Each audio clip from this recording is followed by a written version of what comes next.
I went from strict to stricto, strict.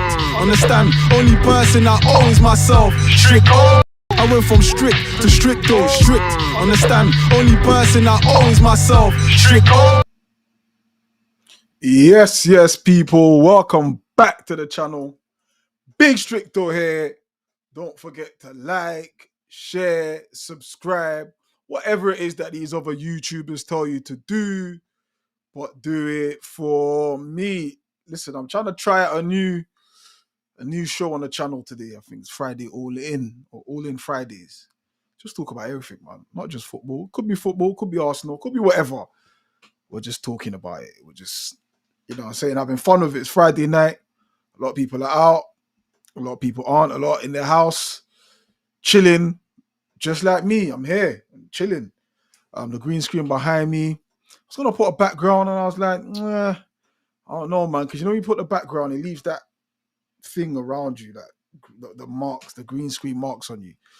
So I thought, you know, let me just leave the green screen there, and we'll just work with it till we figure it out. So yeah, welcome. Big up yourself wherever you are in the world watching this. But actually, there's something I was going to touch on actually. So you know, what was it? When was it? When was it? When I was on Dan Potts' channel. I can't remember. A few days ago, anyway. Not that long ago. Hold on, people. Let me just set up the TikTok, because that's going to simultaneously be on as well. So that way we have viewers all over. One sec, peeps.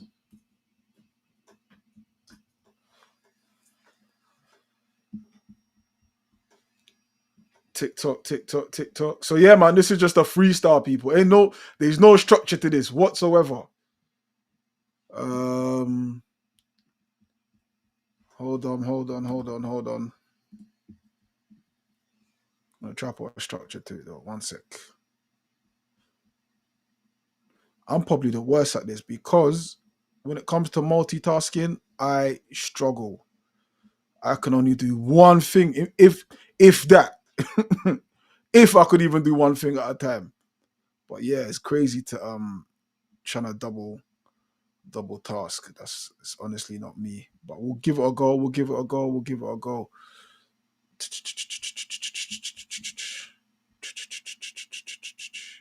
All right, let's turn that on. That needs to be on. That's important. Okay, cool. So let's get back to it. So yeah, we're here.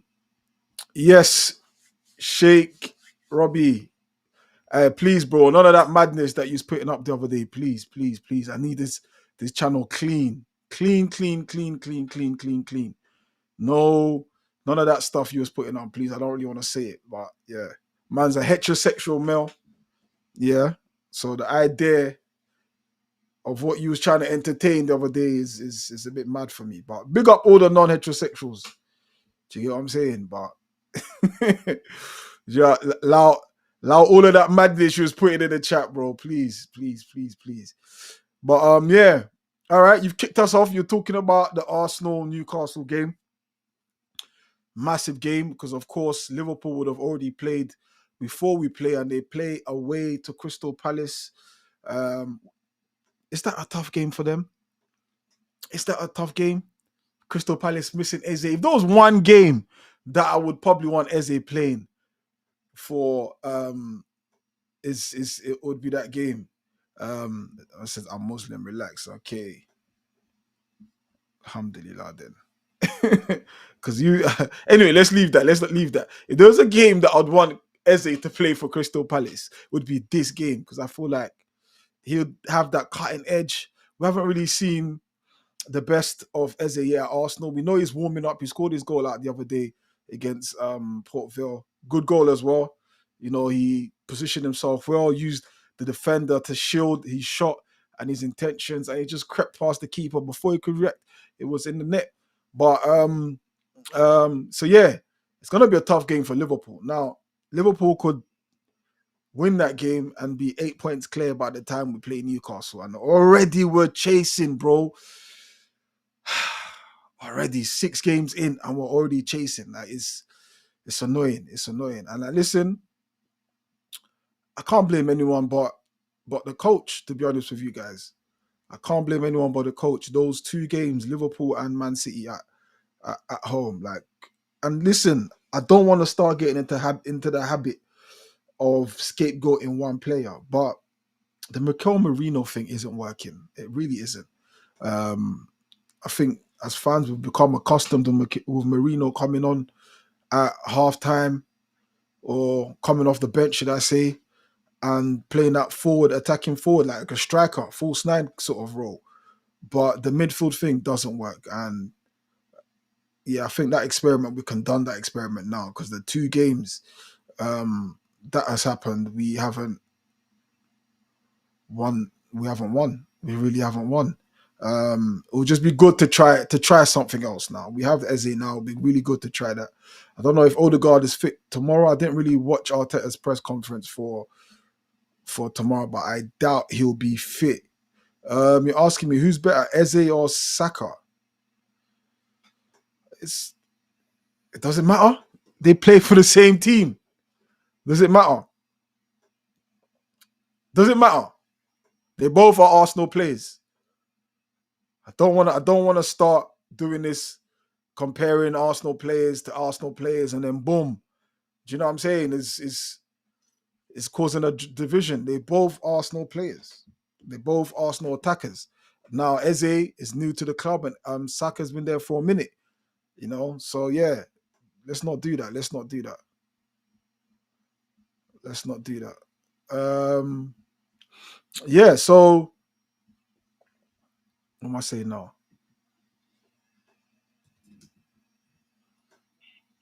Yo, I'm on live. I'm gonna have to call you back. Yeah, I'm on live. I'll call you back. I'm on the stream. All right, cool. Yeah, yeah, man. So yeah, let's not do that, man. Let's not do the comparison, man. Um, I just want to see my team win, people. I just want to see my team win. But yeah, earlier point I was making was that I saw I was on Dan Potts' channel, yeah, and I guess a lot of Dan Potts' audience are a lot of people who necessarily, what, let's just call it what it is, are attacker outers. Yeah, a lot of them are not fan of Arteta's, right? So you've got Arsenal fans who don't like Arteta, rival fans who don't like Arsenal and Arteta. So there's a lot of those kind of people there. So every time I'm on that Dan Potts channel, is a lot of mad comments like this guy got no ball knowledge. This guy's deluded. This guy's the CEO of the Arteta fan club and all that kind of stuff and which is fine. I can deal with it. Comments are comments. Do you know what I'm saying? Like it is part of the game. Do you know what I'm saying? It's part of the game, and that's just how it goes. You know what I mean? Like you can't always have it your way. You can't be always having positive comments or comments that are aligned with your thinking. It's cool. Do you get what I'm saying? So when I go there, I already know what to expect. Do you know what I mean? But one thing you will not get from me is that I'm going to fold or I'm going to come with a different perspective because the crowd agree with that other perspective. No, I'm going to stand my ground. Now, unless you can change my mind intellectually, yeah, without emotions or feelings, then it's hard for me to really take what you're going to say to me. And I feel like with the panel, a lot of them hate Arteta, and they literally will find every single thing, yeah, that they can use to prove their point. Literally.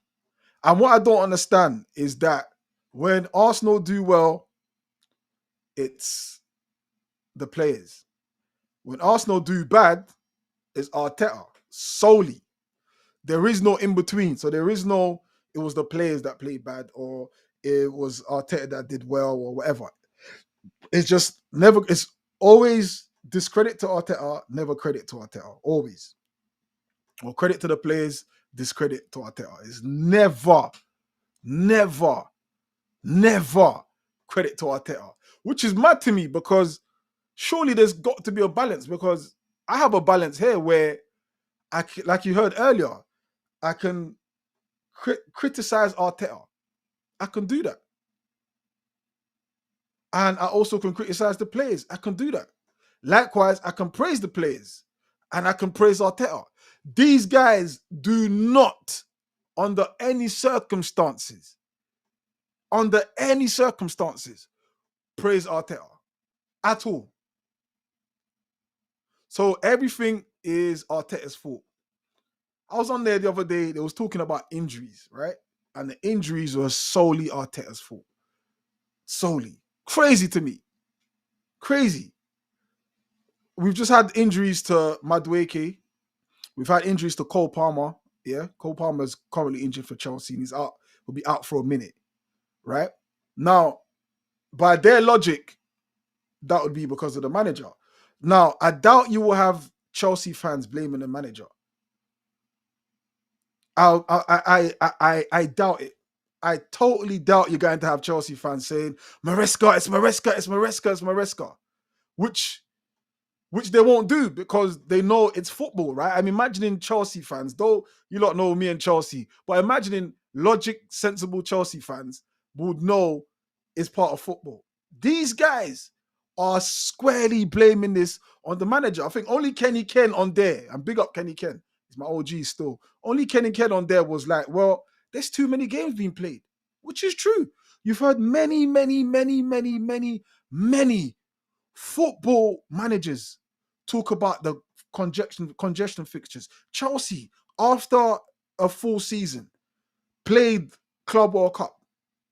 And then straight after that, not long after that, the Premier League started. Yeah. We got Madueke from Chelsea. He was on the same sort of train with Cole Palmer. And I'm sure there'll be other Chelsea players eventually will go down because these men are not getting time to recover. It's obvious. No? But now I'm gonna play something. So I was on the show and Lee Gunner, yeah, he was talking a whole bunch of shit, bro. He was talking a whole bunch of shit. Like, I'm not gonna go through all of it, but I'm going to talk about this specific one because he has a knack of being able to chat shit confidently. Yeah, he has a knack of being able to chat shit confidently because he can bring up stats and da da da da da. Da. And by the way, no one ever checks these stats to check whether or not how accurate these stats are. Do you know what I'm saying? But this one in particular, yeah, I had to get onto this because as bad as my memory is, yeah, my memory is not, I can't recollect things that well. Yeah. I'm working on it. I'm playing a few brain games to try to sharpen up the old noggin. Yeah. But I remember this particular incident clearly. Now, on the segment, he was talking about Arteta getting rid of Kieran Tierney. Now, I like Kieran Tierney. To me, Tierney was supposed to be the Arsenal captain. As soon as Aubameyang left, as far as I was concerned, in pecking order, it would have been Tierney. Tierney for me was hardworking. He was leader. He was tough. Remember in snow, this guy would be wearing a t-shirt in snow when everyone else is in long sleeves. Yeah, this guy is built different. That Scottish in him. What's that warrior? That Scottish warrior, William Wallace, I think it is. Yeah, Tierney was like that. So he makes this point to say Arsenal would be a better team if we had Tierney in it. And I said, I mean, that's up for debate, right? But Tierney is injury prone. Surely everyone knows this is a fact. Is this an argument? Is this an arguing point? Is this an arguing point? Is Kieran Tierney injury prone? Yes or no? In the comments, please. Is Kieran Tierney? Let me even my TikTok. Let me get this up on TikTok before I make this point. TikTok. What charges on?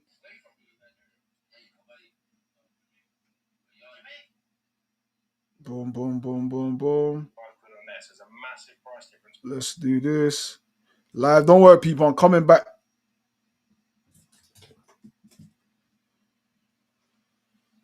All right, cool.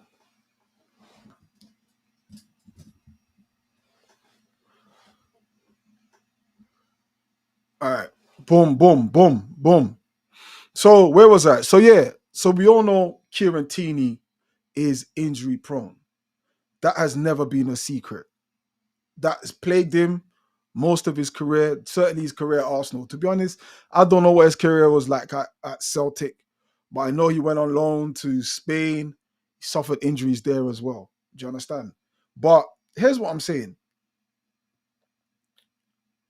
I said Kieran Tierney is injury prone, and Lee said he's not.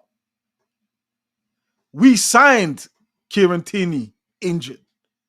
I remember this very, very well because I was eager for this guy to play ahead of Kolasinac. Apparently, Lee said we never signed Kieran Tierney injured. He said we signed him fit and he's not injury prone. Now I'm gonna play the clip um, of him saying this in case people think I'm capping. Yes, people on TikTok, you can go over to my YouTube, Stricto Strict. So I'm gonna play the clip. This is from Dan Potts' show, yeah. Share screen share. Boom, boom, boom, boom, boom, boom, boom. Share. Hold on. Let me make sure this is actually playing. Oops. Oopsie whoopsie. See, when you got kids, you find yourself talking a lot of. Let's see. All right, cool. Is it there? Boom, boom, bang. Let's see. Is the screen sharing? Nope, the screen isn't sharing. So, how do we do it? Go back to there. And then, okay, we add that. Add that to screen. All right.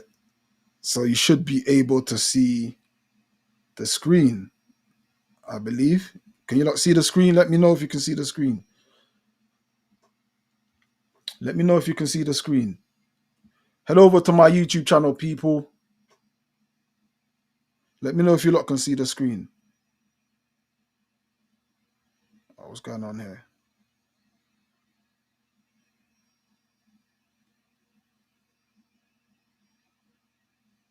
Come on, play, man. What's going on?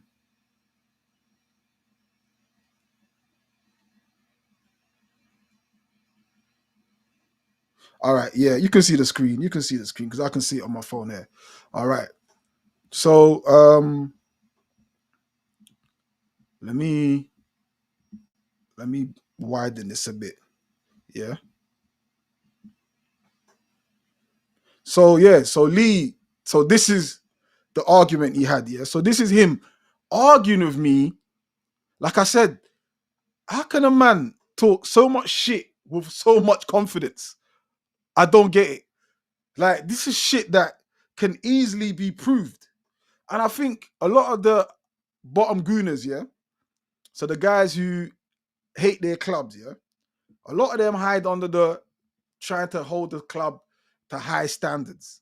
That's their motto, yeah. Because for them, anyone that don't have the same opinion of them hates the club, right? So trying to hold the club to high standards, yeah. So here he is. Here he is. Hopefully this can play, yeah. Hopefully this can play.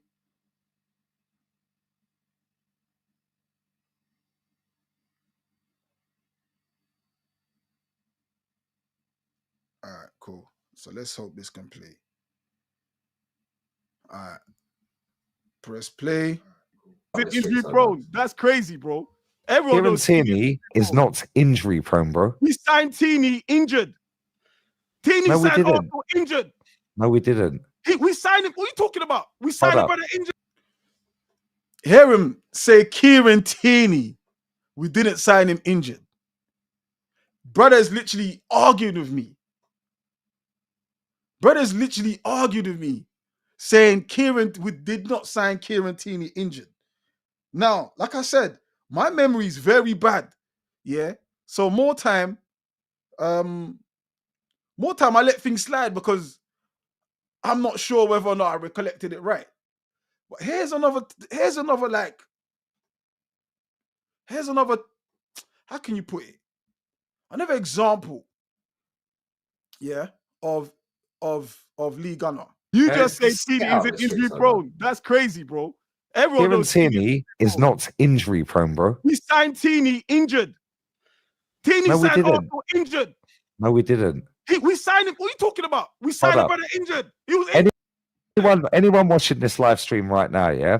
I called Kieran Tierney, sat in Sopwell House 4 hours before Sky Sports. He'd passed his medical and he was factually available to play football. Yeah, factually.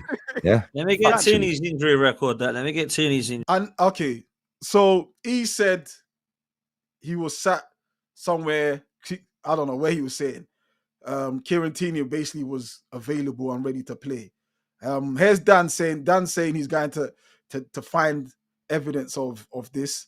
Now I know Dan, so Dan's gonna Google this to find out if Tierney was bought injured. Dan, Google it on transfer markets and compare it to Zinchenko, because when we signed Zinchenko, he was factually. So now he's moved the needle to Zinchenko, even though the conversation is about Kieran Tierney, because the main frame of his argument is that if Tierney plays, Arsenal are a better team. Even now, with Skelly, Calafiori, or whoever's playing on that left-hand side. So that's his main frame of his argument. Now he shifts the argument to Zinchenko. This is what he does. Once he finds a way out of an argument, he takes it. Do you get what I'm saying? He takes it. Head over to my YouTube channel, people. Stricto Strict. I'm streaming there. So more injured than Kieran Tierney. But this fan base didn't rate Tierney because it was Emery that signed him. He said, no, another bullshit. The fan base didn't rate Tierney because Emery signed him. That's bullshit. That would be like almost saying the fan base don't rate Saka because Emery brought him in. The fan base don't rate Saliba because Emery brought him in. Again, that's bullshit. Everyone knows Tierney is injury prone. Everybody knows that. So why is he arguing this now? I'm gonna prove this. Yeah, simple way to prove this one. It's very, very easy to prove this one. Yeah. So let's find the screen. Exit screen share. We'll exit screen share.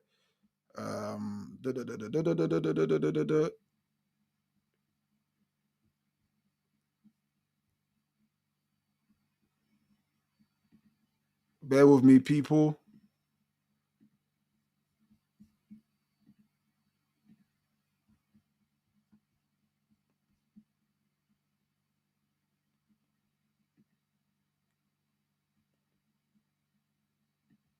All right, cool. Boom. We've come out of that.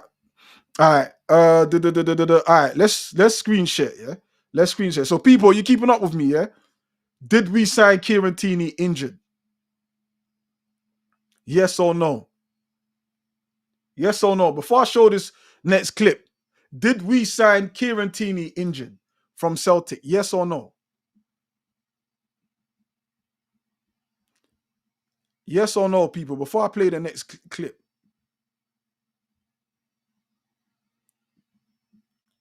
Okay.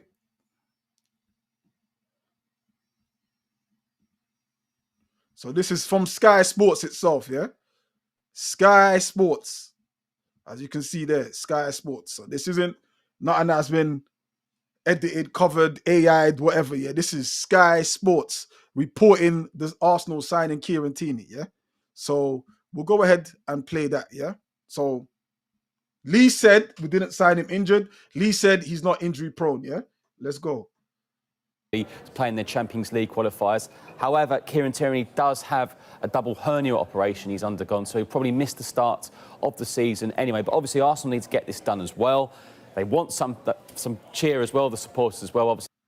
As you heard it there from the Sky Sports reporter, undergone a double hernia operation and won't be available for the start of the season. According to Lee, we signed him and he made his debut and was ready to play and played. This is what I'm saying. When someone talks shit confidently, he can get the masses to believe. Yeah, he can get the masses to believe. Because he comes with figures and he might not stutter like how I stutter, you know, because I stutter a lot. Yeah. But because someone can talk straight, breathing pattern, good, vocals, good. People believe this. But a lot of the stuff you can disprove very easy. You can literally, Tierney did not play for Arsenal when he signed. No, he didn't. He missed like, I don't know, maybe 4 or 5 games, if I can remember. He had an operation. So to say Kieran Tierney isn't injury prone because you want to make your point of Arteta not playing him. Now, there might be a case that Arteta didn't like him, maybe because he weren't fitting into his inverted system. We know Kieran Tierney does a lot of his work on the touchline, on the outside, overlapping. We know that. You know, but to use Tierney's injury and to say he's not injury prone just so you can further your agenda against the manager, to me is mad. It's mad. It's mad. Now, he might say he don't remember saying this, yeah? He might say he doesn't remember this. But what we'll do, well, you know, someone made some guy made did the research for me, yeah? So let's go another one. Let's go another one, yeah? So in case he says he doesn't remember saying that, you know, he doesn't remember Kieran Tierney, wasn't aware of Kieran Tierney's injury or the operation he underwent before Arsenal signed him. All right, we'll do another one. We'll do another one. We'll do another one. We'll do another one. Okay. Share screen.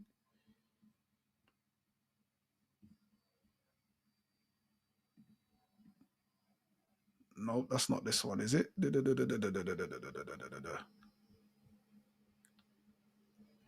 See, I'm not as smooth with this one, am I? No. Where is it? Boom. All right. Settings. Where's the settings?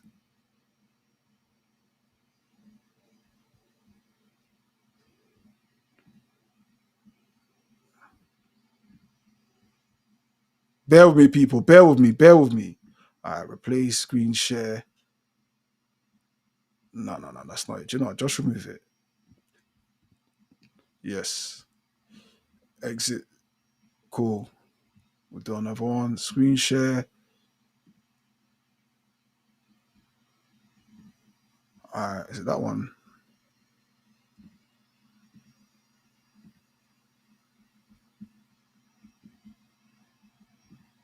All right, boom.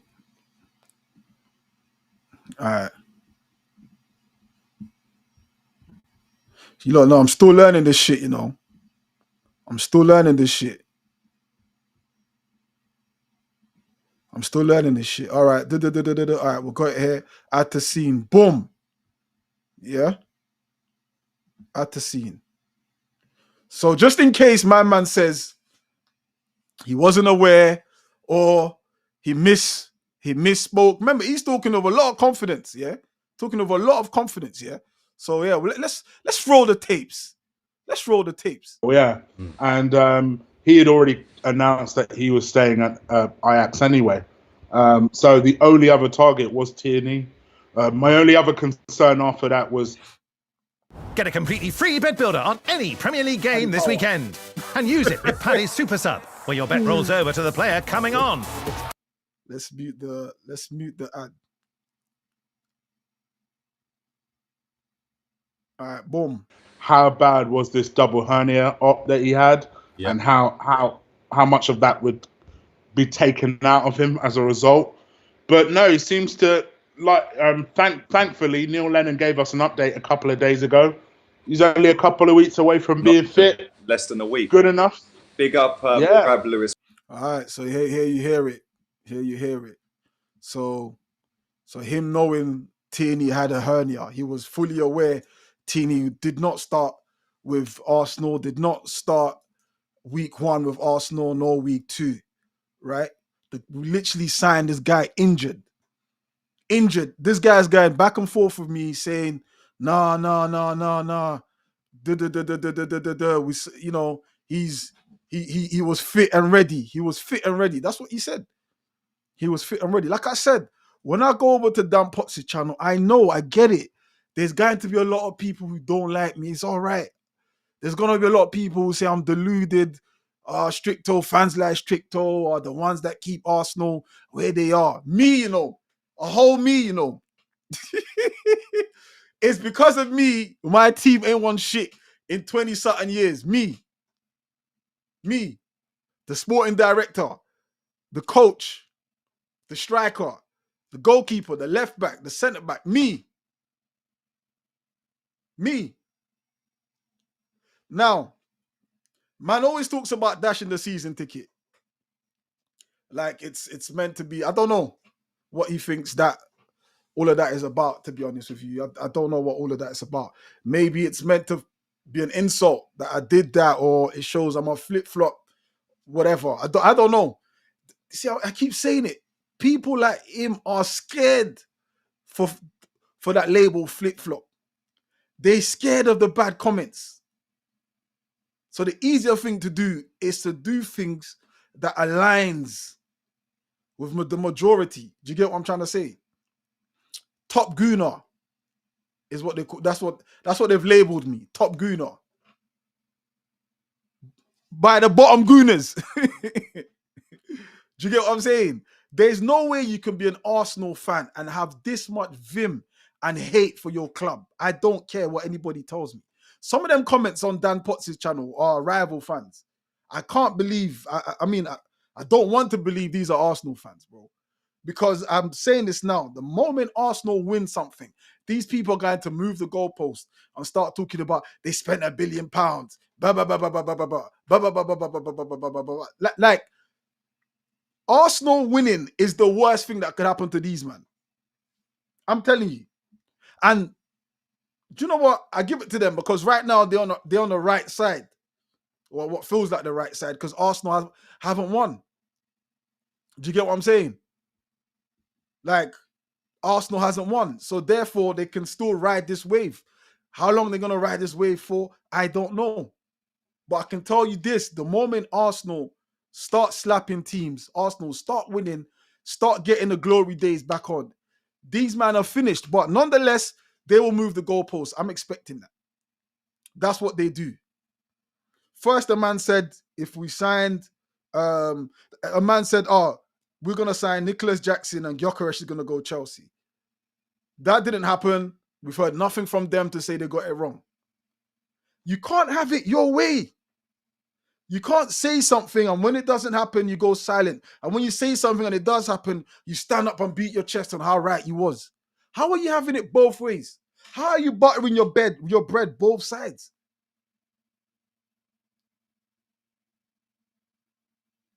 I don't get this.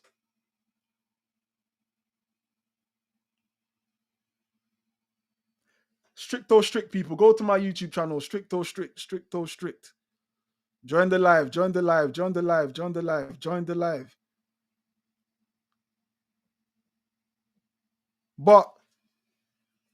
But yeah, that's what I'm saying. My main gripe here is that when Arsenal were really in the mud, I was anti-Arteta, anti the Cronkies, anti everything.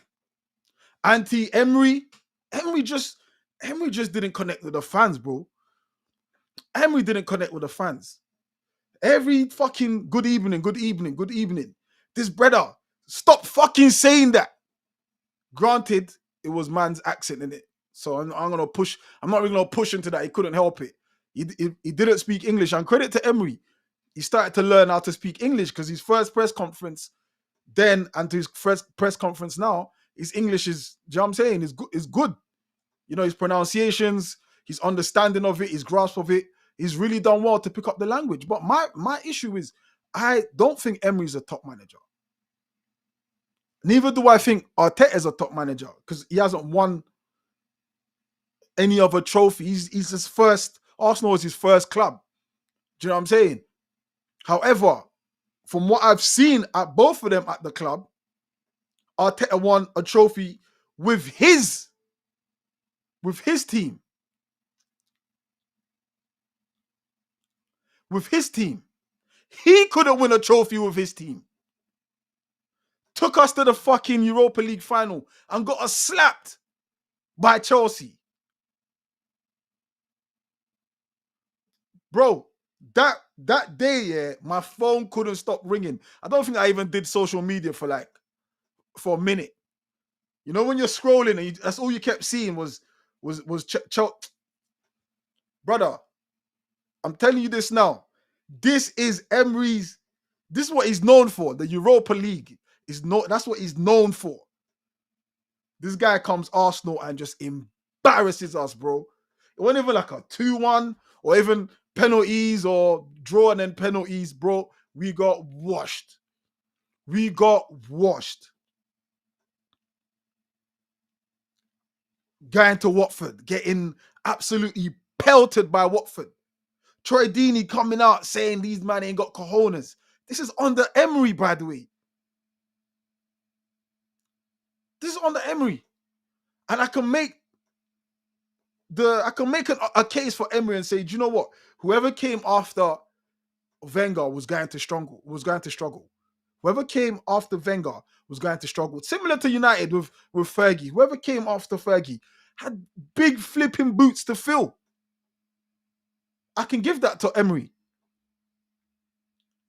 But I personally don't think Emery's a top manager.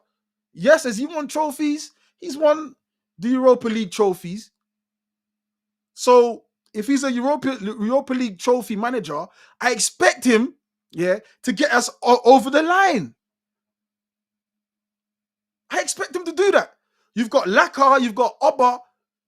Get us over the line. This is your thing, bro. This is your thing. Similar to like how England have now got rid of who's the England manager now? The German brother, Tuchel. Yeah, they've got Tuchel. Tuchel has to win the World Cup for England, right? Otherwise, I think that's his contract, innit? I don't think his contract goes beyond the World Cup. So he's tasked to win that World Cup with England. And if he doesn't, but let's not lie here, bro. If we look at Emery's record, let's talk about Emery now. Because I guarantee you, in fact, I know, when Villa were flying, all of these men had chat. Look what Emery's doing at Villa. Look what Emery's doing at Villa. Look what Emery's doing at Villa. Look what, he's killing it. He's killing it. He killed our champions. He killed our league title. He's got Villa into the Champions League. Cool. You lot beat me with that stick. Yeah? You lot beat me with that stick. Now, today, let's talk about Emery today, bro. Let's talk about Emery today. Let's talk about Emery today.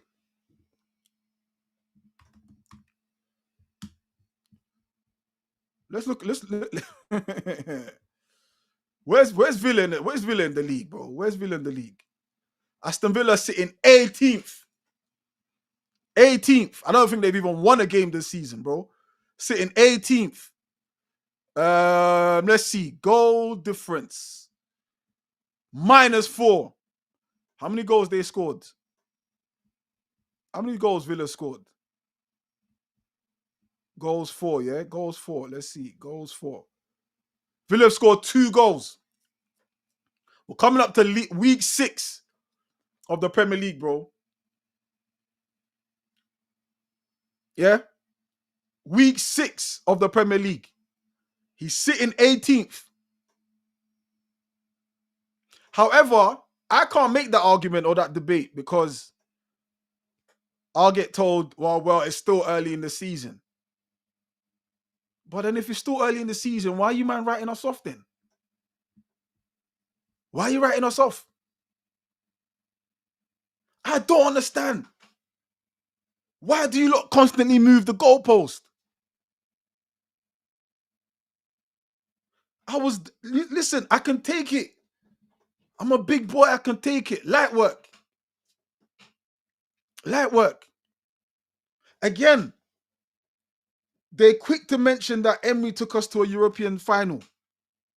Right? That's another one. They love that one. It took us to a final. But then when you mention, well, Arteta took us second, they dismiss that. But forgetting we didn't win the final, by the way. We didn't win the final. We came second there too. Humiliated. Lee's argument, he said Emery had us 2 points from top 4. Arteta had us 2 points from winning the league. By the way, we finished 5th. What are you talking about? Again, when it comes to making arguments, bro, these man, you can always counter their arguments. It's not even hard, bro. It's not even hard. It's not even hard. And I have to question, do these men really support Arsenal? Or are they just cosplaying Arsenal fans? Because it seems everything every other club does, perfect. Everything we do, negative, shit.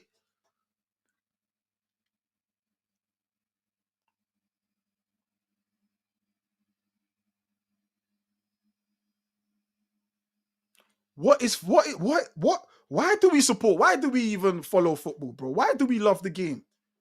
So we can banter, yeah? Go back and forth with other clubs. But we at the level now, yeah, where it's other clubs joining other Arsenal fans to banter us. Man's making comments about my season ticket. You threw away. All right, cool. I threw away my season ticket. Right, cool. That's my things, my money. I put my money in there. I can do what I want with it. Yeah? If you want to say I was clout chasing, if you want to say I was upset, or you want to say I had my other motives, whatever. It's my thing. I dashed it. Yeah? I had enough. I dashed it. Week in, week out, this brother say he has enough. He's had enough. But he comes back with new streams. Bruv, Arsenal have given you more than you've given Arsenal. I know how the negative thing works, bro. I know it brings subscribers, it brings the views, and da-da-da-da-da-da-da-da. I get it. But one thing you shouldn't be doing is sit in glass houses and throw stones. You can't do that. You can't egal me, bro. Big up my guy Egal, but you can't egal me. Egal's, sometimes I see how they talk at the Egal, bro. Personally, that could never be me. Me, somebody's father. You they crazy. You could never be me. You could never be me. Sometimes I watch Egal, I'm like, bro, stand up for yourself. But Egal's different. Egal, he's chilled with it, so it's calm. That's how he deals with it. But personally, I'm just saying, it could never. I'm their father's father.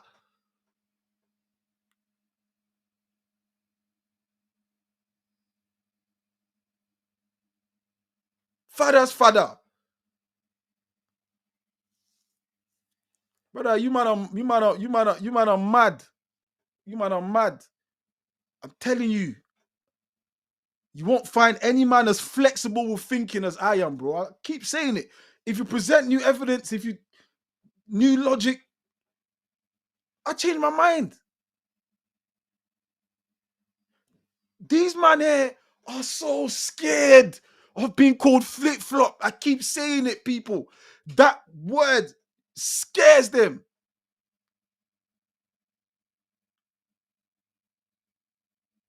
That word scares them. Sometime-ish. That word scares them. Doesn't scare me, bro. The fuck? You man acting like it's a phone bill, or you man acting like it's rent. It don't scare me, bro. It's words.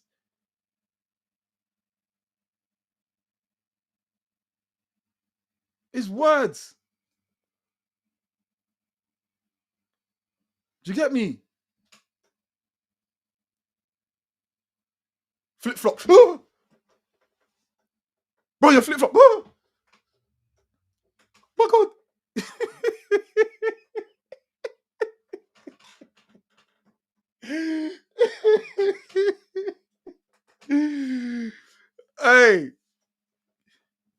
Hey, my God.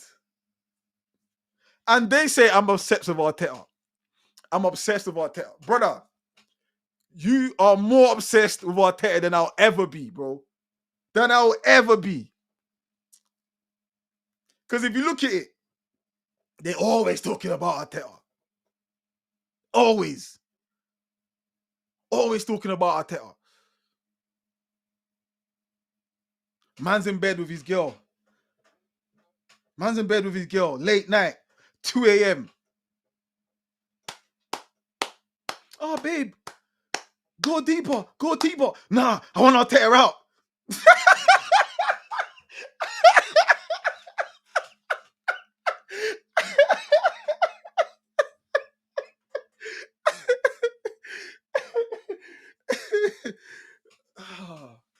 Nah, babe, I don't want to go deeper.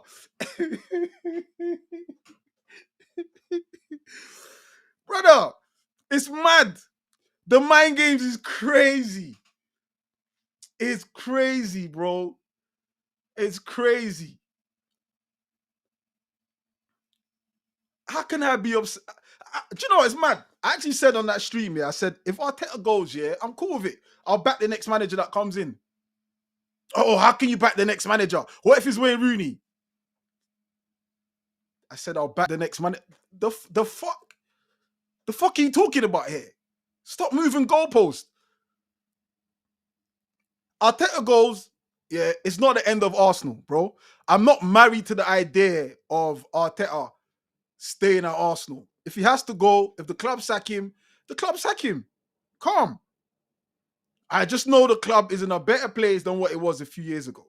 I know whoever comes to Arsenal will find a hardworking team, great spine, great backbone, a solid team, solid Premier League team.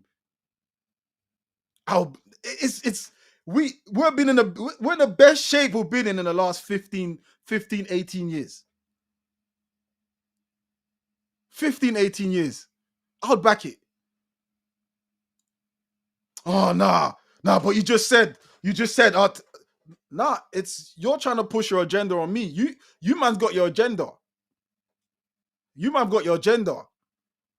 My only agenda, is to watch my team win. My team win. That's my only agenda. I've said a million times, you roll the tapes, you find tapes of me wanting Arteta out. You will find, it's no secret. So don't try to come with your agenda like man's always been an Arteta guy. Go type YouTube, type in Stricto, Arteta rap. He loves Pep so much. How did that rap go again? Let me find it. Let me play it. Let me find it. Let me play it. He's setting out the cones, hoping that Pep sees. He used to like Coke. Now he likes Pepsi. Brother, I've been this again. I'm showing my flexibility in thought. You can't box me into one place. Like I keep saying, what's the point of having a mind if you can't change it? But I keep saying, bro, the word those words, flip-flop, those two words. Flip-flop. Flip-flop. Get away from me.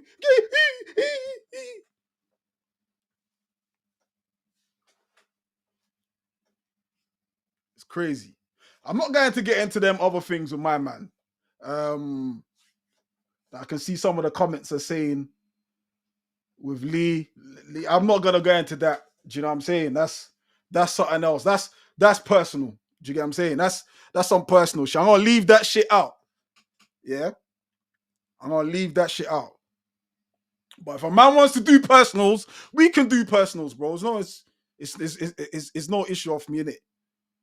But man's built he's built a community that hate their club. And I rate, do you know what? I rate him because you have to be a great communicator. Lee Gunner, bro, is a great communicator.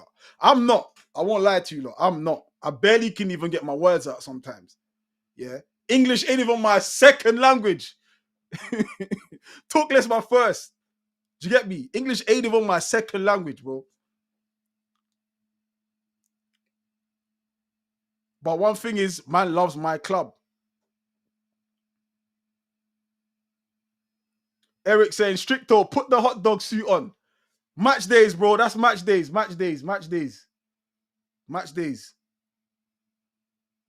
Match days, people. Match days. That's the match day fit. Yeah, that's match day fit, Eric. Yeah, I got it in the background somewhere. Low key asking another man to put on something is a bit crazy, Eric. It's a bit crazy, Eric, to ask another man to put on. I'm fucking with you. I'm fucking with you. Yeah. So yeah, man, let's break it down, people. Let's get into it. Let's get into it. And I'm sure Lee wants to see his club win. I'm sure that's at the crust of all of this is real, genuine love for his club. Real, genuine desperation to see his club back to the top. Yeah. But also, you got to put your hand up, bro. You are also agenda driven, bro. Cole Palmer getting injured. I'm yet to see one Chelsea fan blame that on Maresca, even though he played with an injury against United. Saliba played with against Liverpool with an injury, a knock. He said he was good to play. Went down after 5 minutes. We changed him. Palmer, how long did he play before he came off? I'm yet to see one Chelsea fan say, "Oh, Maresca's trying to ruin this guy." Bruv, the best players tend to play. They want to play all the time if they're fit. Your hate for Arteta has made you say some dumb shit, bro. And I'll say it, bro. I'll say it to your face. That's another thing. I say worse things to your face than I do behind your back. Those who know me know that. I say worse things to your face than I do behind your back. But you're talking a lot of shit. You're talking a lot of shit.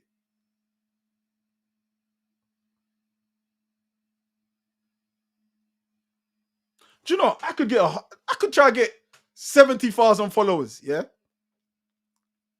By just talking negative.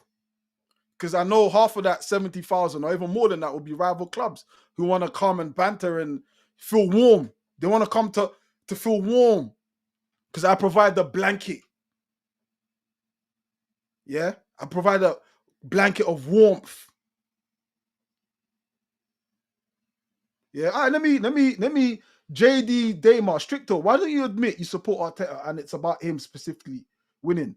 Again, you ain't listened to one thing I've said. You man just want to run with your agenda. Literally, I've been here 53 minutes on YouTube. I don't know how long on TikTok. I've literally just said I'm not married to the idea. If Arsenal get rid of him, cool, I'll back the next manager. Where are you getting this from?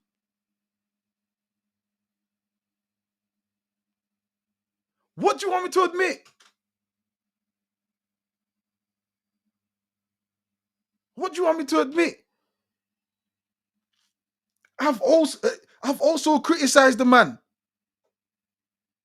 I've also criticized the man. I have. This is what I'm saying. Them other man, you won't find them praising him.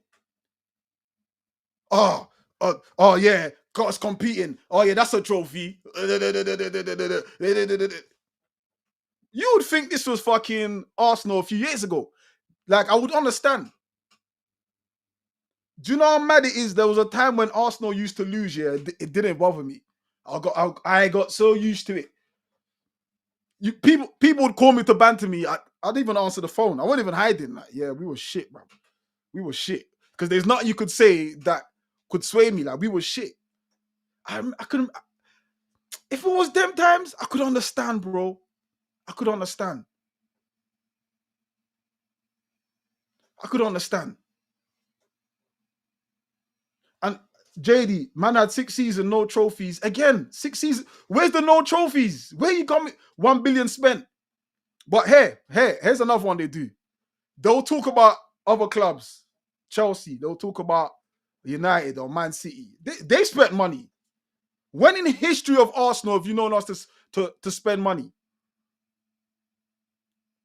When in history, tell me, when in history have you known Arsenal to spend money? Other clubs are spending. City have now come into the fold, yeah? City were nowhere before. They started spending. Bro, Chelsea have spent almost £500 million on centre-backs.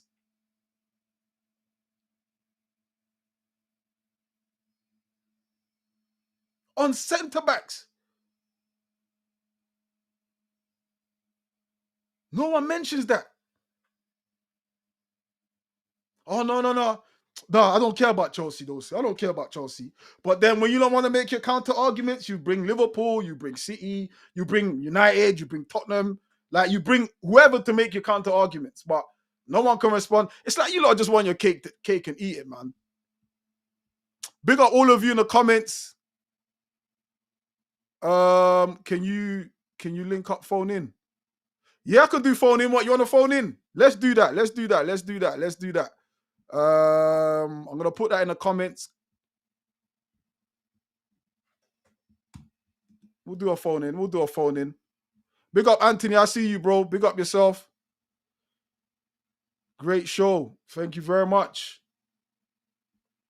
So this, yeah, can you see the link? So yeah, this whole idea to me of like of loving Arteta just because I don't hate him to the level or don't hate him like how you lot hate him is crazy to me. It's crazy to me. The other day we was on a live stream for how many hours? About 4 hours on a live stream on TikTok, yeah? And there was, I forgot my brother's name now. He was an Arteta route, and there was a couple guys that agreed that are Arteta in.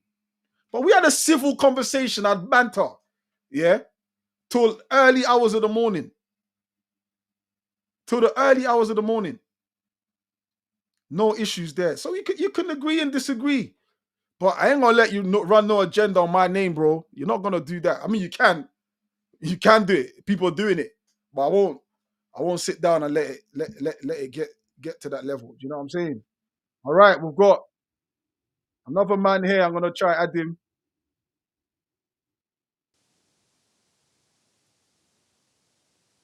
Yo, Trictor, you good, bro? It's been a while. Bro. I'm good, bro. How you been? Alhamdulillah, I'm good, man. What you telling me? Bro. Alhamdulillah, bro. I've been good as well. You know what? 10 points from the first 5 games. Listen, it ain't been the start we wanted, though. But this Sunday, you get 3 points. Listen, our fixtures. I'm looking at our fixtures now. Yeah. When they released the fixture list, bro, I was like, after the Newcastle game or from the Newcastle game, we've got to win every single game to January. Because every single game from now until probably Liverpool home, I think we should win. You know, like, obviously, you know, the start of the season was hard, but we've got a run of games now, bro, that we can win 10, 11, 12 on the bounce and build up confidence. We've got easy Champions League games right now, Olympiacos, they build up confidence. And we've got a decent Carabao Cup draw, bro. So we can just build confidence. Obviously, from those games, the first 5 games, we'd have liked to take a point at Anfield and get 3 points at City, but we moved, bro. But listen, the only issue I have right now... Go on. I was going to ask you, yeah, and I hear everything you're saying in terms of the fixtures. We had 6, the first opening 6. Obviously, Newcastle being a 6th game have been tough. Like 2 away, obviously 1 at home, one big one. In fact, 3 away. Yeah, United, Liverpool, and now Newcastle. These are grounds that traditionally we've struggled at, but so far could come away with 6 points out of those 3 away games. Now, obviously, I've made it clear that Mourinho midfield thing needs to stop. Yep. It needs to stop. So where do you sit with that? Like, and how would you go about with that midfield? Listen, I think everyone after the Bilbao game said, do not play Mourinho midfield. Like, don't play man midfield. But the thing is, everyone knew he was going to do it.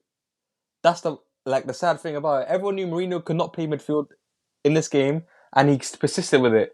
Obviously, it's the first time I've ever seen him make a substitution at halftime, which shows how much he knows how much he effed up on the game on Sunday. But going forward, bro, the only time I want to see Mikel Mourinho, if we're drawing a game 1-1, just send him up top. That's the only time I want to see him on the game, bro. That should be Mourinho going forward. Say in December we've got Wolves at home, it's 1-1, it's 80th minute, Mikel Mourinho has to come on and stick him up top. That's the only time I want to see him. I think you want to see him as well, bro. 100%. Like, that's the best I've seen of Mourinho at Arsenal. Yeah, literally. Like I don't know what he does for Spain. I couldn't care less what he does for Spain in midfield because I don't support Spain. I have no interest in Spain whatsoever. How I've known Mourinho is when we've had our striking crisis, he came on and he was excellent for us up there. Now we have the players that can play in that midfield. 100%. Creative players who are fast and strong and powerful. Like Miguel Marino doesn't strike me as fast, strong. Like you saw the other day when someone put him through. Who put him through at Port Vale? And his pace was not there, bro. He had to drag the ball back. All the Port Vale defenders came back. No pace. But now that's not saying that you have to have pace, because I do think he's a very intelligent player. You know, you don't get to be where he is internationally at that club level by not, he's got high IQ. But I think there are players who are made for that position. Yep. Do you get what I'm saying? Yeah, also, bro, you know that Nottingham Forest game a couple of weeks ago? I would say that performance was on par with the 23-24 games we had in the second half of the season. The performance was that good against Forest. Like, we can play that type of level. But the only thing that came out of that Forest game was Zubimendi looked good, and Murray looked good in that midfield. It was Mika Marino again. It was a 10 out, I'll say it was like a 9 out of 10 performance against Forest, but he was the only one that came out in the game saying, bro, every time you got the ball, we go on the attack. This guy, you know what I hate he does when he does a spinning move? Like when he scores and he does the corner flag thing, similar to that, but on the pitch. Exactly like that, bro, on midfield. Like, bro, listen, we got Eze. Before the season started, like at the Man United game, I'm saying like this team hasn't got enough right now. We just need Eze. And then we got Eze for situations like the game against Bilbao, the game against City. We play Eze when we can't break teams down. Yeah. Oh, if you want to play the front foot. But also in the Forest game as well, what was Eze doing, okay? Because the crowd on Sunday was bad, but you can't blame the fans for the atmosphere on Sunday because they had nothing to cheer on the pitch. What Eze does is the type of player that gets fans on their feet, bro.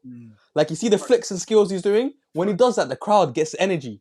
When Mika Marino getting the ball, flat, dead. It's not the same. But like the game on Sunday, bro, this is the game we bought Eze for.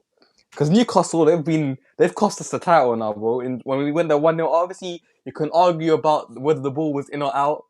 2 years later, I'm still arguing, bro. The ball was out of play. Listen, that shouldn't have been a goal. Even then, we didn't really have any shots on target. Yeah, we didn't create anything. Like the last 2 times we went there, we did not create anything. Niche. This is the reason we bought Eze, where you can create something out of nothing. This is the reason we bought Victor Gyökeres, where that half chance or any chance, a clinical striker, someone's in the box to score. Even then, when we won there in 22-23, like, it wasn't convincing. It wasn't a convincing win. I think we rode our luck at times. And then don't get me started in 21-22, where we just fell apart completely at St. James's Park. But listen, bro, I was looking at the team, and obviously the news about Saliba's contract extension. I was looking at like, wait a minute, bro. We got 2 of the top 5 centre-backs in the world playing for our team, and he still plays Mika Marino and a defensive midfield. You can't, bro. You have 2 of the best. Do you think he knows his midfield? Like, do you think he knows? Bro, the thing is, I think he's changing it game by game because obviously we're not going to see Rice, Eze, Odegaard in midfield. Obviously, it's not going to be balanced. But obviously, if we're chasing a game, then I can see that happening. But I don't think he knows. I think he doesn't fully trust his midfield right now. I don't think he really trusts Eze in midfield right now. But bro, like he's got, like Gary Neville said, as much as we hate him, he's got to play with a handbrake off the season. We've got 2 of the best centre backs, like in the world. We've got, I would say, the best right back in the Premier League. Your sound is going crazy, bro. Your sound's going crazy. Where is it? Is it going better now? Nah, it's doing some. What does it sound better now, bro? I don't know. It's going to. Can you hear me? And that's getting worse, man. Can't you hear me? Bro, I can't hear you. Let me go out and come back in. Yeah, go out and come back. Go on, come back. Yeah. Choo Choo. Let me read your comment, Choo Choo. Like I said, man's not afraid. You used to have standards. Now you're Arteta sexual, like Ty.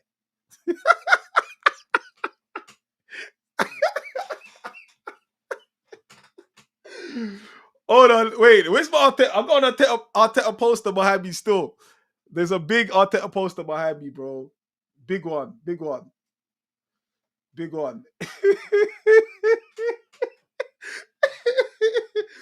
I told you, lot. Flip flop. God, gosh. Man, you man are obsessed, man. You man are obsessed. You man are obsessed, man. But anyway, back to the Newcastle game, man. I still think, surely, Mikel, you got to know your fucking midfielders, bro. Surely. Like, do you know another player that isn't spoken about enough, yeah, is Zubimendi.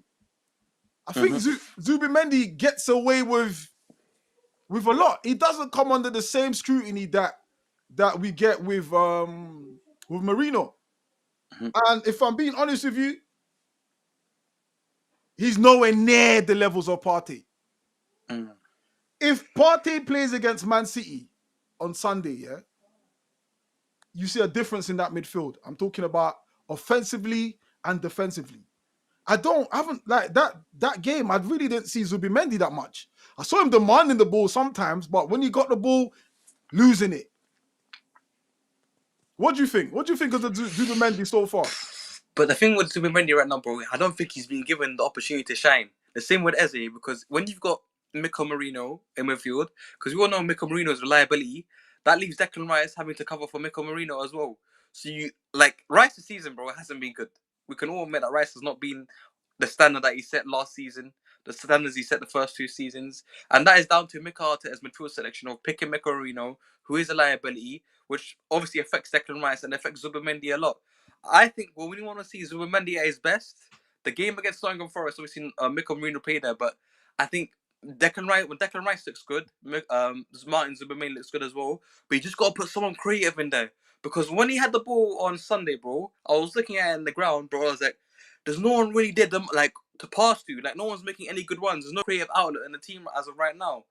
But if you stick an Eze there or Odegaard there, I think that improves Zubimendi, that improves Rice, and all of all that improves the midfield. Because wait. So you're saying Odegaard, Zubimendi, Rice? I think, listen, if Odegaard, when the team's fully fit, I think it's not me. This is what I think Mikel will do. I think when the team's fully fit, he's putting Zubimendi, Rice, Odegaard. But I'm asking, what would you do? The reason we signed Eze, what would you do though? That's what I would do. The thing is, Odegaard has looked good this season. Last season, if you told me this question, I'll say no way Odegaard gets into the team right now. But Odegaard, I know he's played 30, 60 minutes this entire season, but he looked good against Nottingham Forest before the shoulder injury. He looked good against Leeds, but I don't know who to pick between Odegaard and Eze, bro. That's the thing. Whoa. I know. You don't know Odegaard or Eze? I don't know, because Odegaard's a good season, bro. You can't deny it. No, I think he hasn't played a full 90 this season, but he's looked really good. But I think what you're confusing is Odegaard's looked better than last season. I wouldn't say he's been good. He hasn't been the levels of the season before last. Listen, I'm willing to give Odegaard a chance, because you can't just wash man out because he's had one bad season and a season that was filled with injuries as well. So I'm willing to give him a chance, but I still feel he's struggling, and I feel like competition is what he needs. I think once he starts seeing that his place is under threat, and he's not going to get that with Marino. Yep. He's just not going to get that with Marino. But I think if you put Eze there, Eze creates the competition, and he starts thinking, do you know what? When I get my time, I might start doing things different. I might have a different perspective. We see what competition has done to Martinelli. Martinelli now is looks different, bro. He looks different now. Do you know what I'm saying? And again, that's another one. The Arteta haters. Arteta's killed Martinelli. When Martinelli starts scoring, we don't hear nothing about Arteta killing him now. We don't hear that. Why? But bro, you know what this thing is, right? The game on Sunday is perfect for Eze and Odegaard to play, because we need 2 creative players to break Newcastle down. Look in this month, we've got 2 of the worst teams to play, yeah?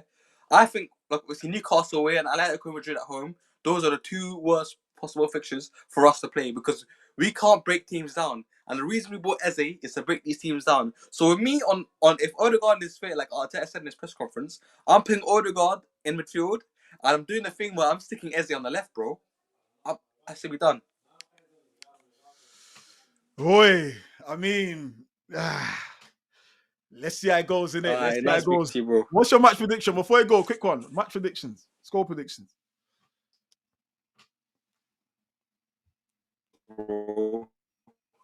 Gyökeres and Saka. Was that? So I didn't hear you. 2-0. What'd you say? 2-0. Reception's gone. Reception's gone. Justice was about to give us the Look for a Saka 2-0, bro. 2-0, yeah? Okay, I got him. He said 2-0. Big up yourself, my bro. Yes, he's gone. Yes, people, don't forget, hit the likes. If you're new to the channel, tap that subscribe button. But don't forget to hit the likes. We need the algorithm gods on our side. Anyone want to jump on my YouTube channel? Head over to Stricto Strict. I just gave my boy Sam there. Sam jumped on the link. So yeah, don't be afraid. Do you know the Arteta haters, the Arsenal haters? Jump on, bro. Jump on. I'm not doing the comment things, like just jump on. Go on my YouTube channel. Jump on. We got Bobby. Yo, Bobby. Yo, can you hear me? Yeah, I can hear you. What? You're not coming on camera now? No, hey, listen. No, I can't come on camera, man. I just come to give you the audio. I just want to give my piece. But what's going on, man? Hey, I'm good, longest time, bro. Yeah, hey, listen. It's good to see you, man. Guys, it's good to see you, man. You still keeping fit on Lee Bridge? Yeah, nah. I moved out of there like how many years now? A minute still. But you can see man's looking leaner now. You can see man's looking leaner. Yeah. Hey, listen. I saw you like twice, and that just inspired me to the gym, bro. Swear down. You hear that, people? I'm inspiring people to get healthy and active. Do you get what I'm saying? Yeah. Bro, I was like just under 19 stones. Are you for real? You didn't look it. Brother, I get away with it because maybe the height or whatever, innit? Like obviously. Yeah. Bruv, just on the bruv. I'm talking about making love, was hard work, fam. Sweating. Bro, sweating like, you know what? Get off. I'm tired. Yeah, one of them ones there, man. You beat a girl and you can't go work in the morning. Feel like a hangover. Bro, back's hurting. Yeah, bro, I'm there already. I'm there, but I was talking about that today. I'm like, yo, I'm not going on like I'm that big bang anymore, man. My knees, my back, my neck. Yeah, bro. All of it. So yeah, man. And it's worse if I miss the gym or anything like that for just a week or two. That's it, kicks in, man. Yeah, no. You gotta keep active. Even what you're eating, do you know what I'm saying? Yes, Also, that's a factor. What you're drinking. That's facts. But now I'm like 15 stones. So I've lost about 4 stones. 4 stones? And that was what, coronavirus times. Hey, well done, man. Yeah, bro. Before, like, people shouting this whole Zempic and all them. No. We're not dealing with them. We're not dealing with that. No. Do you know what I'm saying? And I'm glad because you could be witness. You used to see me going up and down Lee Bridge Road. Yeah. I see you, man. Yeah. Do you know what I'm saying? But listen. Talk to me. This is the first time I've the internet. You know that? This is the first time what? This is the first time I've come live on the internet. Well, welcome, my brother. I've never been on the internet. Right? Welcome, but I've got things to say. Let's hear it, man. This it's open for you lot to come and talk. Say what you got to say. Bring it all out, my bro. All right, look. You see what's going on with this, with the agendas and the outs and the ins and it's the training ground and it's the car park ground and get him out and the system and the toxicity, right? We are all to blame for this. All of us. We are all to blame for this. And I'm going to point towards myself first. I've always considered myself a reasonable person. Okay. That becomes slightly unreasonable when it comes to football and Arsenal because I'm a gooner. I'm an Arsenal man, yeah, and always have been. And I become slightly unreasonable because that's what football does to you, doesn't it? Yeah. But I ain't gonna lie. Some of the rhetoric has groomed me. I'm not gonna lie. Groomed. Yeah. Well, this generation say pause, but I'm not. This rhetoric has slightly groomed me, man, and I find myself speaking with some resentment towards Arteta sometimes, or the club sometimes. Somebody like Turkish, I can't watch that guy. He has an effect on me. You can't watch him because of what? He has an effect on me. Okay. like a positive effect. Right. I watch Turkish, Right. and then within an hour, I'm like, I want the owners dead. I want the owners. We You got know what I Turkish. mean? We But got Turkish. That's my yeah, guy. no, Turkish. I love it. The guy's the realist. You know what I mean? But Yeah. we have to. We've all done it. We've all done it. We've all said, I want him out. No, I don't want him out. I've done it. Mm. I did it. I've said I want Arteta out. Mm. But then there's a deep part of me inside that says, where's that coming from, really? Is that really what you think, or is that the internet that's done that to you? Mm. Do you understand? Because and it's gonna have an effect. And this toxicity, we cannot forget, right? That it's profitable. It's a currency. And I can't believe I'm going to call somebody out on YouTube because I said I'll never do this. This is how you get enemies. Are you gonna call someone out on YouTube? Go on, let's go on. No, oh God, this is because if I ever want to go and start my own channel or anything like that, now this guy's going to come. Well, he probably won't, but brother, all in. This is called Friday All In, bro. All Gunner. in. Lee Gunner. Yeah. Go on. So when I first started on the YouTube and I first started watching AFTV, that was the first, and that's how I found you.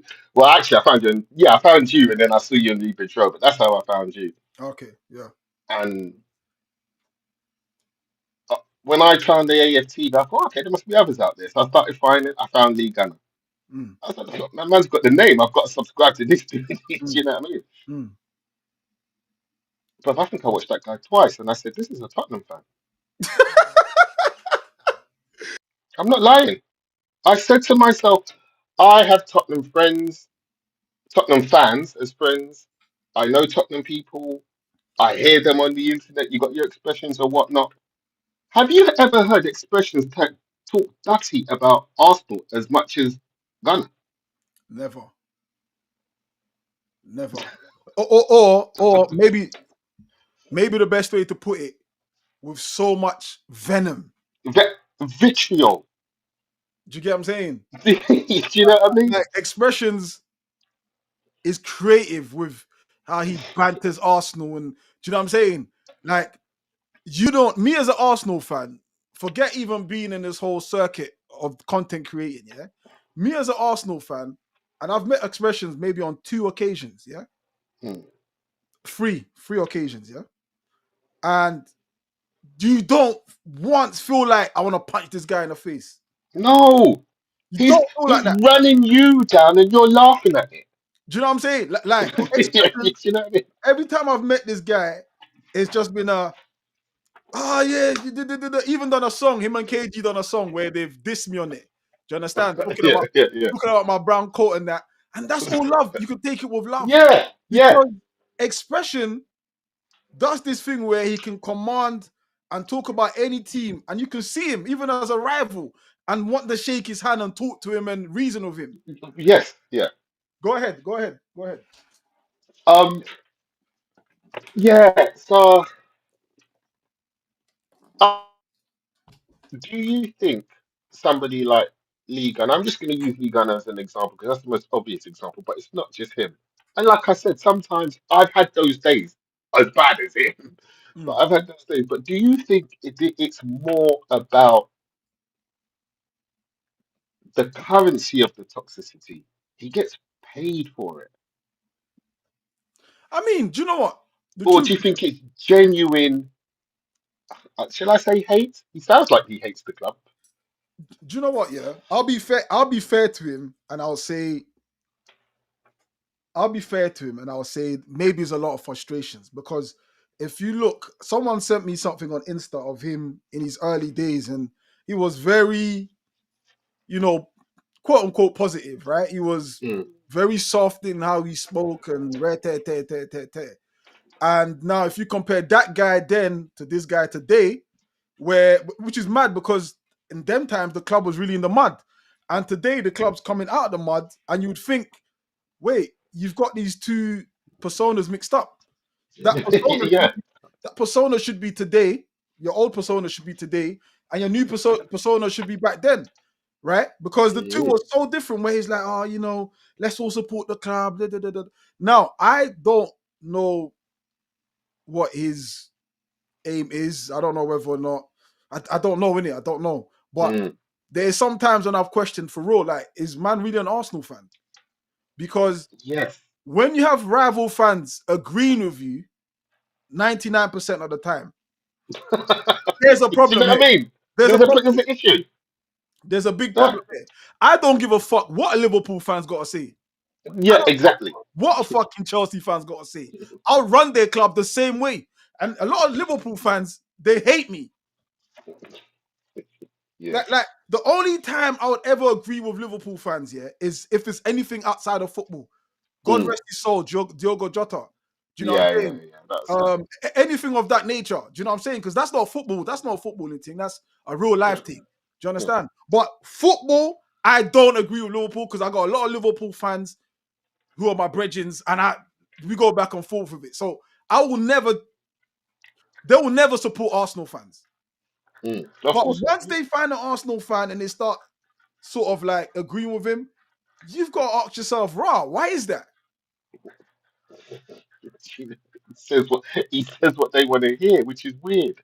Now, you're right. There is a lot of currency with negativity. It's just how the space works. Do you know what I'm saying? Like, no one's gonna listen to you if you're soft, timid, and of course. Do you know what I'm saying? It's just how the algorithm does it. The algorithm needs that hatred. The algorithm needs that. Yeah. Do you know what I'm saying? That energy. And that's why I say that I do believe that we are all to blame, and at some I wasn't to blame until your live stream the other day. What was it? Port Vale. Port Vale, yeah, Port Vale. Yeah, your live stream the other day, and I messaged you and said it's time for Zidane. And after that, I said that, I said shit, I'm one of them now, because I put it out there that basically I want Arteta. Now let's bring it back to the football anyway, because there's coming up this weekend. Arteta, is it frozen? No, you're still here. I can hear you. Yeah. You know why? You know what brought me to the conclusion that maybe it's time that he moves on, and it's not coming from a place of hate or anger or anything like that. Arteta, what he's done for this club, we could have only have wished for when we had Emery. So it was Inzaghi that did it. Inzaghi made me realise this is not for you, Arteta. That game that Inter played against Barcelona in the semis, I think it was the last 5 or 6 minutes, and I do believe Inter were 3-2 down, I think. Yeah, they were losing. Yeah? Yeah. You're going to the final. What did Inzaghi do? He changed it. Remember? He changed it. He put the defender up front. Up front, yeah, he changed it, yeah. And he told him to stay there. And what happened? He scored. Man, he never scored in his life. Oh, is it? I didn't even know that. The man never, and he scored. That's it. They've gone to the final. Well, it took them to extra time, and then they went to the final. And I'm saying, when I saw that, and then I saw us against PSG, and in those last 5 minutes, I didn't see Arteta do anything. That's when I realized you ain't got it, bro. And then, not that you haven't got the football now, it's not that you haven't got the football intelligence, not that you're a good coach or your manager, you're just missing that one little element, which is risk, bravery, be intrepid. Yeah? And let me ask you this, Stricto. Arsenal are in a Champions League final. Not even a Champions League final. Forget it. This is one of the multi-dimensions out there. The multi-universes out there. Arsenal is in the World Cup final. Only comes once every 4 years. It's the 93rd minute of 2 minutes of extra time. So somehow we squeezed out an extra minute. There's a corner to us. If that referee lets the ball land it's a miracle because we're a minute over in injury time. You tell me this, though. Does Arteta let Raya go up there?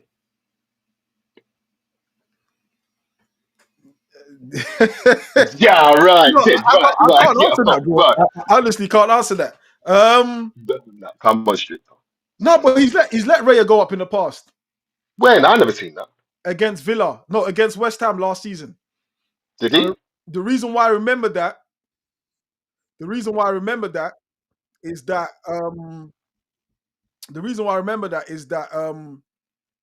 Raya came up and the ball, West Ham cleared it, right? And Raya had to run. He was chasing down Ward Prowse. Him and Ward Prowse was running for the ball. And he got to the ball before Ward Prowse. Yeah. Right? So I remember that. So maybe the answer to your question is, yeah, based on that evidence, because we was losing that game with 10 men because Skelly had got sent off. So all right then. Well, yeah, if that's happened, I'm shocked. I've probably seen it and forgotten. That's happened. That's cool. yeah. I also do believe in this. I'm just trying to keep my argument in there that probably Ryan got his ass cut off in the changing room. Bastard, who told you to go there? No, you know what, bro? Here's the thing, and I think a lot of people conflate my arguments because I don't actually have any other argument to make other than I like what Arteta's done for the club. Yeah, I love it, bro. If he has to go, then he has to go. But I like what he's done for the club. Now, you've got your opinion on that. Marty, I can see you, yeah? You've got your opinion on that. And that's cool. Your opinion is opposite to mine. And I think, personally, what he's done and where we've come from, at least he deserves some sort of respect. You ain't got to like him. That's two different arguments. You ain't got to like him. You can say, do you know what? Yeah, Stricto, you know what? We was in the mud. Now we go into every season, people talking about us competing and people mention our names as favorites or whatever. Now, personally, I don't really like the tag favorites. I prefer the term we're going to be... I'd rather be champions. Challenging. Do you understand me? Well, that's true, yeah. People give us that now. Before, top four, I've not heard anyone mention top four in Arsenal in a long time. And it's something that we were begging. I've not heard that. I've literally used to be, the conversation was City and whichever team, or it used to be Liverpool for the title, or maybe Chelsea, throw Chelsea in there. And Arsenal was always, well, the top four race, where do you think that's going to go? That's where we was at. Yeah.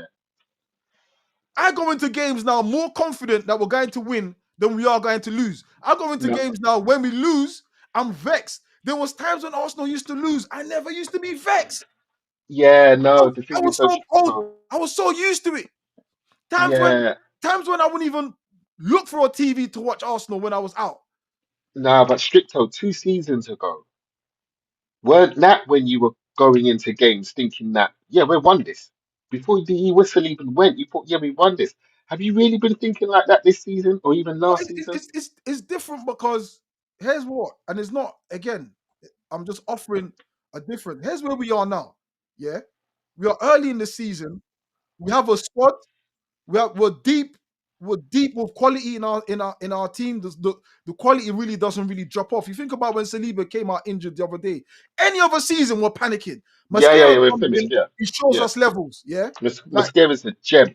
He shows us levels. £13 million. Yeah, proper gem. Saliba's contract runs out in 2 years' time. He signed it. So there's something that you must think, like, these players trust the manager. He hasn't lost the players yet. Last season was absolute shambolic. But if you contextualize it, we had a lot of key man out last season. This is why the club have addressed it and have brought in Andreas Huerta, and they've brought in the players that we've brought in and the quality that we have. Now, when Jesus comes back, we're going to have a different option. When Kai Havertz come back, we're going to have a different option. So I personally think it's not to panic yet. Do you know what I'm saying? I'm not panicking. Yo, Marty, let me get you on. Let me get you on. Bobby, 1 second, Bobby. Let me Cool. I'll get you back on. Hold on. I thought that was Gunner for a minute. Jeez. Hey, Stricto. 1 second, my bro. 1 second. Let me Let me get you. You're not going on cam now? Stricto, like on. You got on cam? Yeah. Cool. Let me work this out. All right, people, go over to Stricto Strict on my YouTube. People, I'm ending up the live now. Yeah, Stricto Strict. Go over to my YouTube channel. There you is. Yes, my guy. Oi. The Arteta sexual. Berto. No, Berto. Let me see. Have you got posters on? Guy. But he's a bad guy. Bad man. Yes, Stricto. Oi, honestly, I've been watching this. Respect. What an amazing job you are doing. Absolutely ironing out the internet on a different level, my man. Great life. Respect. Trying, Marty, man. Trying. Respect, my man. Oi, honestly. You put it together like Andrea Berta smashes the transfer window. Yeah, my guy. Hey, now listen, I appreciate the kind words, man. Listen, bro. No, you deserve it. Oi, honestly, you deserve it. Honestly, thank you, man. Up. Bro, I'm an Arsenal fan. You're an Arsenal fan. And a lot of the times I see the comments people coming with, these guys, they don't like Arsenal. They like Arteta. You know, if Arteta goes, then they'll go with whatever club Arteta goes with. And I just think to myself, really? Listen, like you, and listen, we know each other. For me, and I get dressed up with this, like, you're an Arteta sexual. You're like, this. For me, it's just about having the right man for the job. Simple as that. Do I like what I see going on with Arsenal Football Club right here, right now? Yeah, I do. Yeah, I do. Listen, this transfer window is unprecedented. Like 8 transferred, and they're not like rubbish transfers. They are quality acquisitions to this club. Yeah. Correct me if I'm wrong. 100%. It's hard to argue that. I mean, Eze, Mascara, Zubimendi, Nketiah, Zubimendi. Yeah. All of them guys. Gyökeres. Yeah. Right? Madueke. Right? Madueke, yeah.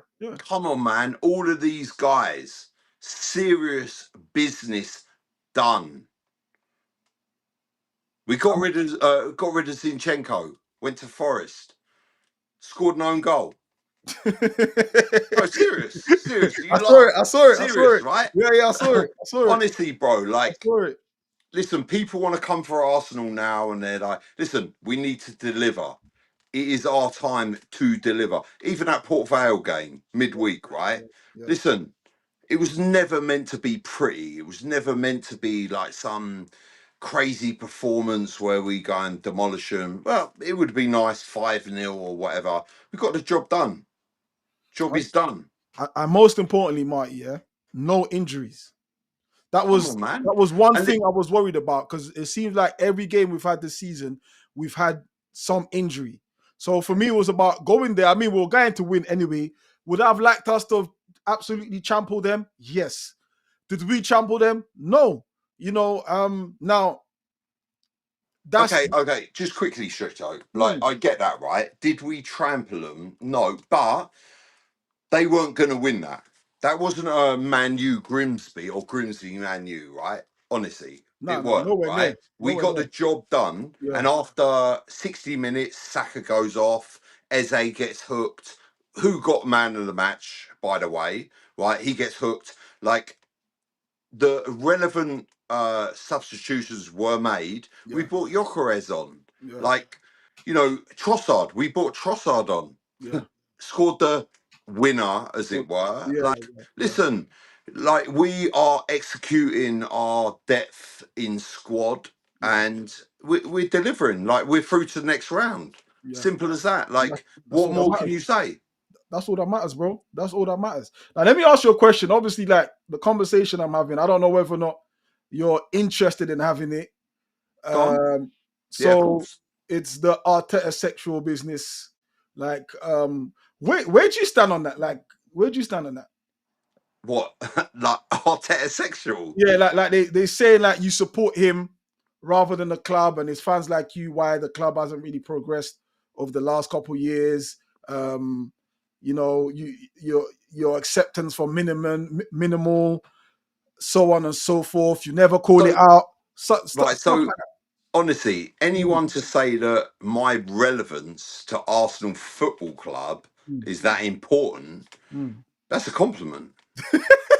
No, honestly, that's a compliment, right? Let's have it right. If everyone's saying, "Oh, my opinion on Arsenal Football Club is that important that it's relevant," like, thank you, I appreciate that. Like, Arteta sexual, like, listen, you're forgetting. Like, I was watching Arsenal in the 80s. Yeah. Like, when it was George Graham, I backed him. When it was, even when Bruce Rioch came in, I backed him. But very quickly, I learned he weren't a guy for the job. Wenger, unknown, I backed him. Look what happened. You know, Emery, I backed him. And then I was there, like you at the Emirates, and I saw what was going on. I backed him, but very quickly, I saw a half-empty Emirates, and I didn't like it. Arteta, listen, like all that stuff that, like you're saying, like, people lambast me with it. I'm not like, I just want the best manager or the best personnel for the job, right? Yeah. Simple.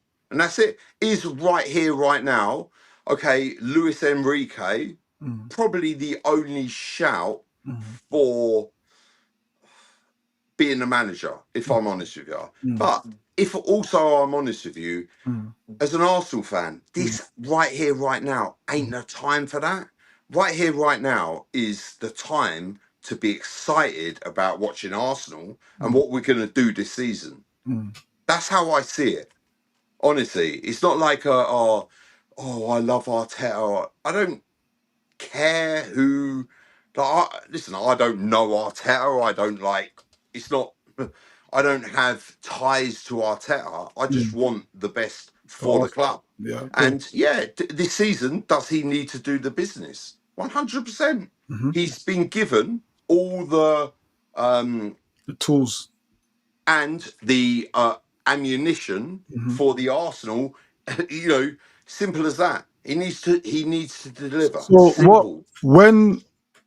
So let's say this end of the season, we don't deliver in terms of trophies, the league, not a thing, another trophyless season. Where would you stand on his position then? I'll address that at the end of the season. Oh, so you won't look into it now? Well, why would I? Listen, because the thing is with it is that where that's like a double entendre or like a very fixed statement is because let's say now I'm like, if he doesn't deliver at the end of the season, he's got to go. And then he goes and delivers the Champions League. Well, you don't think people ain't going to be like, oh, well, you said if he didn't, all that rubbish, right? The bottom line, we ain't in May. We are in September. Simple, right? The season is not over. Far from it. When I look at this Arsenal side, this is the best Arsenal squad, not squad that I've seen since 2005. That's my opinion on this Arsenal squad. And I think it's fair to say, right? Yeah, could agree with that. We need to judge this, and everyone say, "Oh, we said that." Like, I didn't say that last season. I didn't say that season before. This right here, right now. Kroenke's have backed him, backed the club. Before that it was, Kroenke's out, all this sort of stuff, right? He's been given the players he needs, the money, etc., all that stuff. At the end of the season, we will find out. And until that is done, like you look at the 97-98 team, right? Yeah. 12 points behind. They went and done a double. Against United, They were 12 points behind. And okay, football has changed. I understand that. Completely get that. Look at Palace, right? Last season. Palace were like, they were in administration, right? years before that they went and won the FA Cup. When Glasner come in, Palace fans were like, "Who's this guy? He don't know what he's doing." All that rubbish, right? Mm-hmm. We do not know, and they'll say, "Oh, well, he's had 6 seasons." But you look at that team last season, right? We had a good 14 players, Yeah. last season, and 12 of those were injured for periods of time. This season, we have got 22 proper decent players. So at the end of this season, yes, if Mikel Arteta cannot find a way to deliver what Arsenal fans and the board and everyone expects, that question obviously will be asked. Mm-hmm. The question's being asked right here, right now. Is this the time?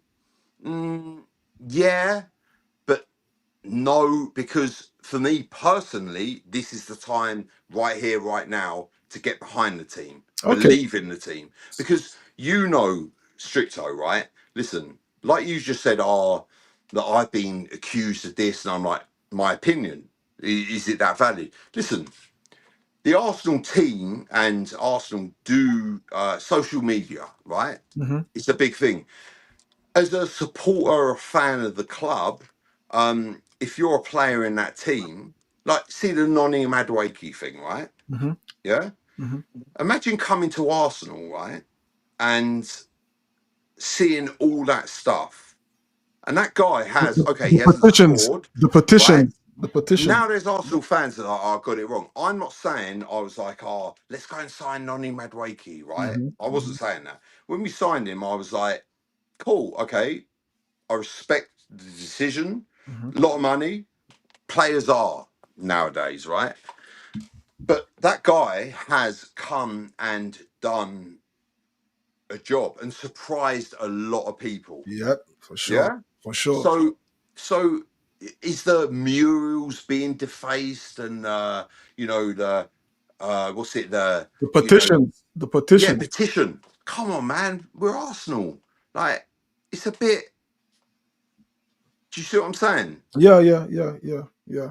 It's a bit underhand. It's like we need to support the players, support the team. Listen, at the end of the season, okay, if Arteta and the team don't deliver, then yeah, of course, ask the questions. But until then, the season we're in September.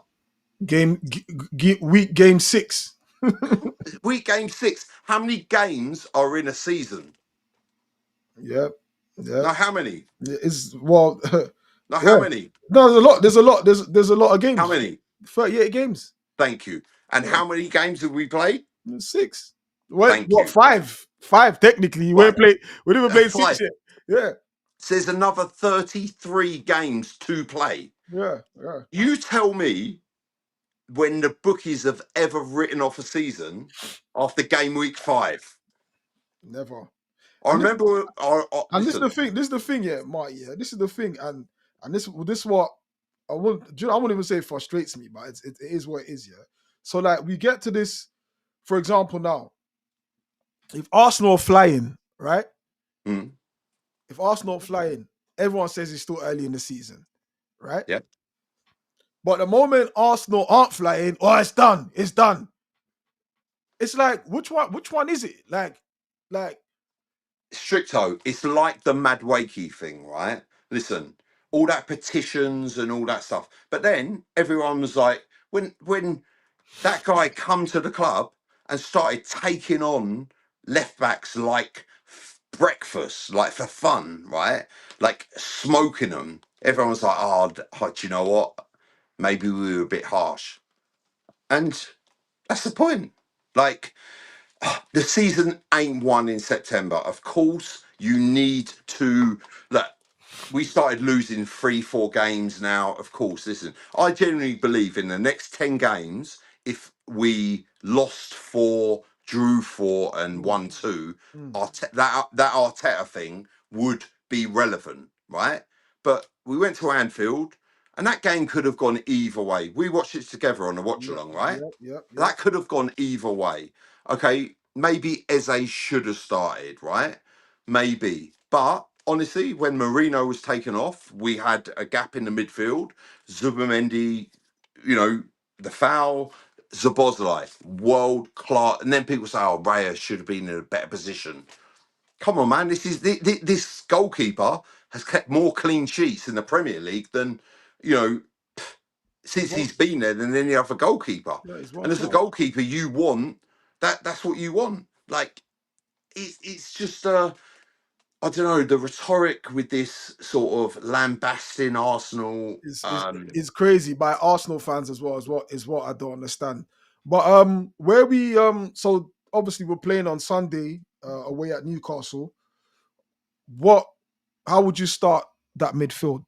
Like, what would be? So listen, I'd start the team. Raya in goal. Okay, Timber. You want to do the full 11, yeah? The full 11. Yeah, come on, man. Full 11. Come on. But, no. Come on, man. Saliba, Gabriel, Calafiori. Midfield, Rice, Zubimendi, Rice. Rice in the 8, Zubimendi in the 6.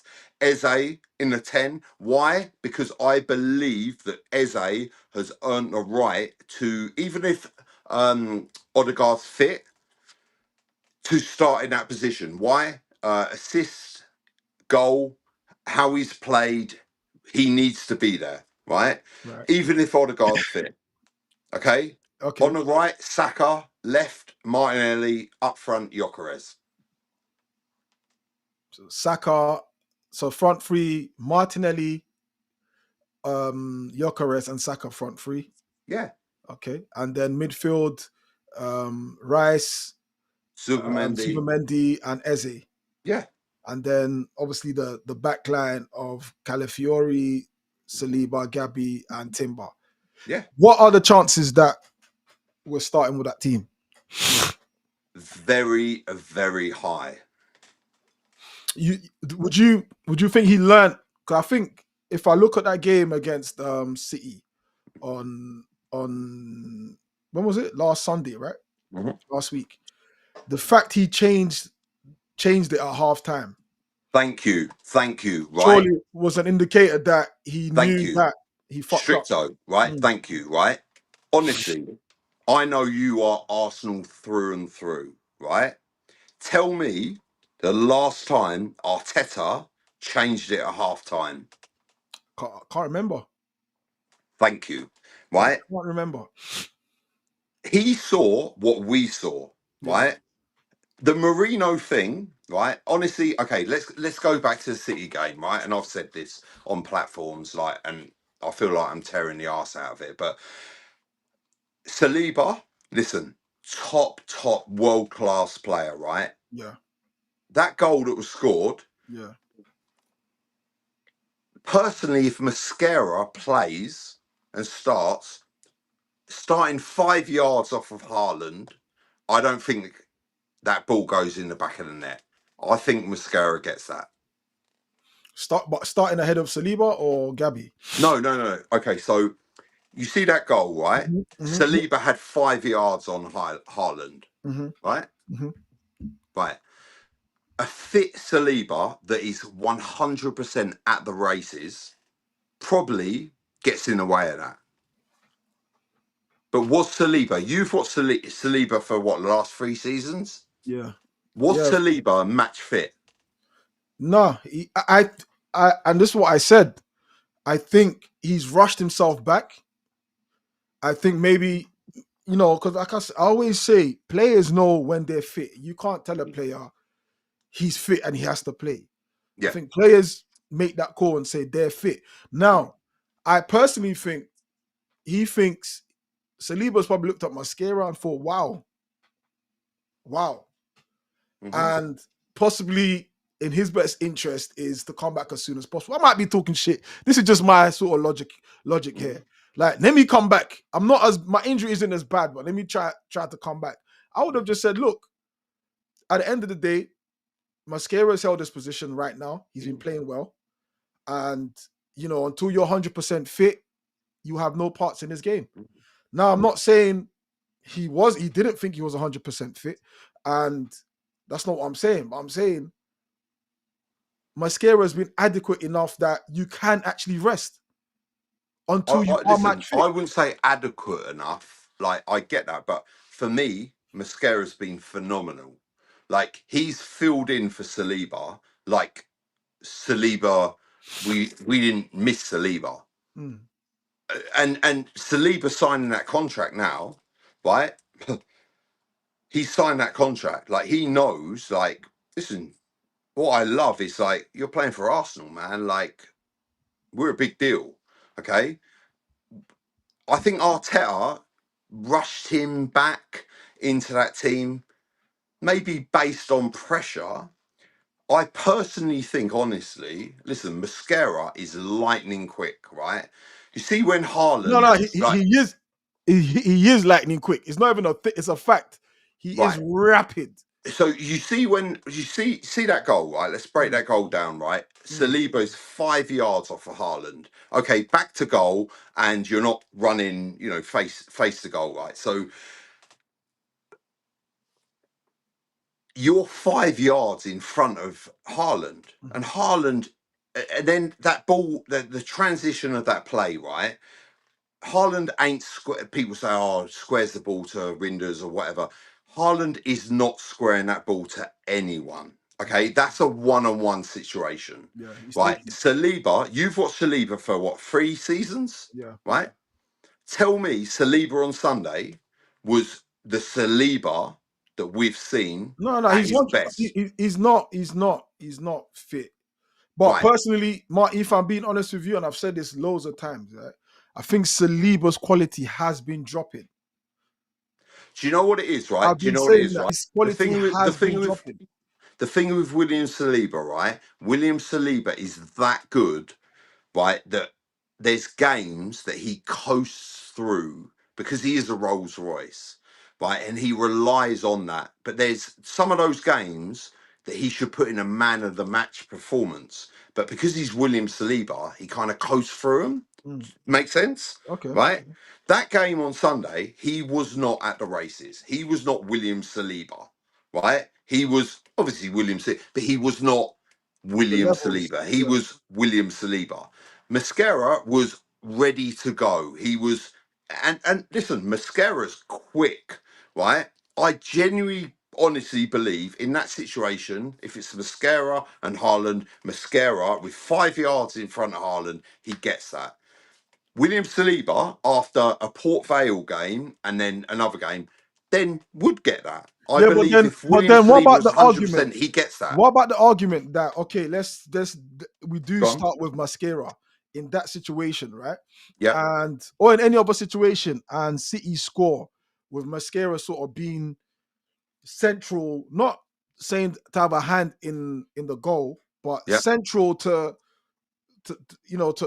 in fact, let's do it like for like. Let's say he was there instead of Saliba, and City do go on to score.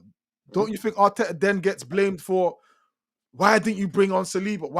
Why did you drop Saliba, a big game player against title rivals at home? Saliba should be playing. Mascara's too young. No, He's not listen, ready for the Stricto, Premier League. 100%. You're completely right.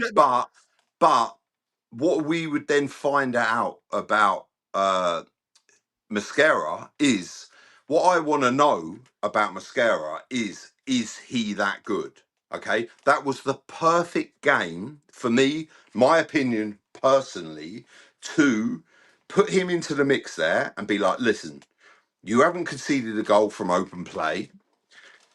You've been part of a back four, which has been solid. You're fit. You're ready to go. Go for it. And if then he makes a mistake, okay, against Port Vale, there was a ball that from right back, Mascara plays into the middle, which against a top quality opposition, that ball probably ends up in the back of the net. Oh yeah. I remember that. Yeah. So what I want to see, what I wanted to see from William Mascara is, can he operate William Mosquera. Yeah, William. Right, this is what I'm saying. William Mosquera. Yeah. So Christian Mosquera, can he operate at that level? Okay, I genuinely wanted to see him against Haaland. How is this guy that Valencia fans were up in arms? They were that because we got him for 13 million quid. Right, they were up in arms. Right, what I want to see is this guy legit? And there is no better test than against Erling Haaland, right? Because if on Sunday Mosquera did the job, we know the answer, but we didn't find that out. Yeah, I mean, 100%. I agree with you there. And but I think that's just the beauty of it right now, that we can actually be in a position where we are saying we might have wanted someone else to start over Saliba. This is it. That is, mate. that is dream world. Nuts. Do you know what I'm saying? Insane. That is dream world where the quality and the depth of the squad is actually. If you ask any other team in the country that has, let's say, let's go Liverpool for example, right? They've got Van Dijk, right? And they bought this Leone kid from Italy, and who's now got injured now, and it would be insane for someone to say, well, you know what? We should have started Leone over Van Dijk. Everyone would welcome that as, wow, that's how deep and good the quality of the squad is, where you can arguably talk about dropping one of the best defenders in their Premier League, in their history. Do you know what I'm saying? So that's what I think we're in a good space. And not to also mention, if Mosquera starts, he's also got Gabriel next to him, who is like a leader, a captain to him, someone who will guide and show him the ropes. Someone that's gonna hold his hand, so to speak. So it's not all bad. But one thing we will take away from what we've seen of Mosquera, we know if there was to be an injury or whatever the case might be, and he has to come on, we know what he's capable of doing. We didn't get that with Kiwior when Kiwior was, and Kiwior done good bits for Arsenal, great bits for Arsenal, but you were never really sure what you'd get with Kiwior. You're never really sure. I mean, is he going to come on? I remember at a Bayern Munich game, he wasn't his best, wasn't at his best, and then from then it sort of gave me the frights every time he came on. I was like, shit, what are we going to get with this guy? What are we going to get with this guy? But with Mosquera, you know what you're going to get with him. He's lightning quick. His positioning is good. His passing is good. He's physical. All the attributes that and he's composed on the ball. Do you know what? Like you say, right? And this is the thing. Honestly, what I feel, I suppose, deflated about that game is I didn't get to see William Mosquera being tested to the finest ability. You've done it again, and there is no. You've done it again. William. That's what I'm saying. Christian Mosquera. Do you know what? Right? William Mosquera. Right? Christian Mosquera. Right? Tested to his slip of the tongue. Right? Christian Mosquera tested to the finest ability against Erling Haaland. There is no better test in the world than putting your defender up against that guy, because Erling Haaland will destroy you. He will just take you to pieces. That's the point, right? I feel out of that game, the City game, I feel not robbed. I really wanted to see Mosquera up against William Mosquera, up against Haaland. I wanted to see that, honestly. Like, correct me if I'm wrong. Let me ask you this, bro. Yeah. Done. So far this season, obviously we're going into our 6th game. Yeah. What position do you think we lack? I know probably the answer there, but what position are we looking like is the weakest link, so to speak? I think, if I'm honest with you, the decision about, for me, Newcastle, right? Sunday, big game, huge game, right? Going to a place like a mad. You've been there, right? Mad stadium, mad fans, mad. Like, they're a good team, right? Up in the, and they put you up in the heavens as well. Yeah, up in the gods, mate. You're out of there. You are gone. Like your voice is nothing, right? That is and the importance of that game is huge, right? Eze needs, for me, and Azerni's right to start in that 10, even if Odegaard's fit, right? I know he's the captain, right? Arsenal fans have, for last season, this season, said so much about Odegaard not performing. I believe Eze has shown his credentials for Arsenal, deserves to start in that 10. He's a good option on the left, but I believe he needs to start in that 10. That midfield will be key. They've got a top midfield. They've got Joe Linton. They've got Guimaraes. They have got physical guys that will cause problems. Come on, man. Come on. Like they're solid at the back. They've got a good goalkeeper. And even up front. Listen, they could score. Was it Bradford? Demolished them, right? St James's Park.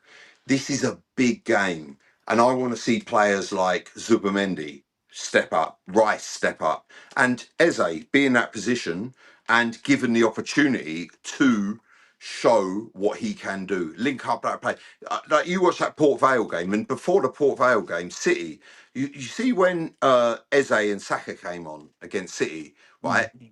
Everyone was like, "Rah!" Like you can double up on, Saka, but you can't double up on Saka and Eze, right? You see that? You see that? You're like, you see defenders. They're like, who do we double up on? Yeah. Like, there's only so many players on the pitch. Pick your poison. Pick your poison. Come on, man. Yeah. Like that. You were there, right? So that game against City, when I saw Eze and Saka, like against Port Vale, you're like, right, these guys, like, they're playing ball. They're playing ball. And Gyökeres, I think, obviously is going to be a big player in that game, because every time we've gone there in these last couple of seasons, we've actually struggled with creating chances. Now you can go back to was it last season or the season before? Was the ball out? I think it was the season before. But even in that game, I think the most we could have even took out of that game was a draw, because we was actually woeful. So now Eze, you want him as a 10. Eze comes in as a 10. So then surely then, do you think he will then be able to create for Gyökeres? 100%. You think he's I'll key? be honest with you, I wouldn't Gyökeres? be surprised. I would not be surprised if he plays Rice and Norgard. What, in the midfield alongside Eze? Eze, yeah. So you drop Zubi? No, I wouldn't. Yeah. I wouldn't personally, but I wouldn't be surprised. And I'll tell you why. Norgard is solid, right? What you got on rotation of squad, like all of these players. It's like you see Hincapié, right? Hincapié, like you said about Burr, is a villain. We've had laughs, outside the Emirates. He's a villain. He's bad. He's a bad man, right? You're laughing. I love it. He's a bad man, like, right? Yeah. What I'm saying, right? That honestly, like, in this squad, throughout this squad, right, you got players like versatile players that are like your Norgards. I wouldn't be opposed to drop it. Zubimendi is unreal, right? He is class. I'll be honest with you, Marty. Yeah, I haven't. Would you? Okay, I know they're two different players, but do you think Zubimendi so far has lived up to Partey? Like, is he been 100%, mate? Guy scored a brace against Forest. Like, against City, he did get a bit like he's not as physical as Norgard. Like Norgard's he's a bigger boy, right? That's what you get from it. Zubimendi, mate, scored a brace against Forest. Yeah, but I know he scored a brace against Forest, but all round, I just want to try to understand from your perspective, like Partey for Arsenal, Partey at his pump for Arsenal, and I know it's harsh to judge Zubi. You know, he's only been in, just come in, and we still have to learn his levels and understand his game and understand what he can bring. But the fact of the matter is, has he been an adequate so far for Thomas Partey? Listen, Zubimendi's played 6 games, right? Partey played. He's been there for seasons. Yeah. Don't forget, with Thomas Partey, there were seasons where he was not at the races. Yeah. Like not at the races, and we all know why. Yeah. Right? And I'm not going into that, but we know why. Yeah, he was not at the races. Like he was poor. Like he was poor, right? Honestly, he was, right? He was missing passes. He was not like tackles that he should have made. Wasn't making. Like last season, at the back end of it, we saw Thomas Partey, right? But even that, listen, we all know why he got moved on. We all know that is the Thomas Partey thing cannot be a conversation because of a variety of situations. Listen, right. Thomas Partey is he is a top performer, but with Zubimendi, he's a class act.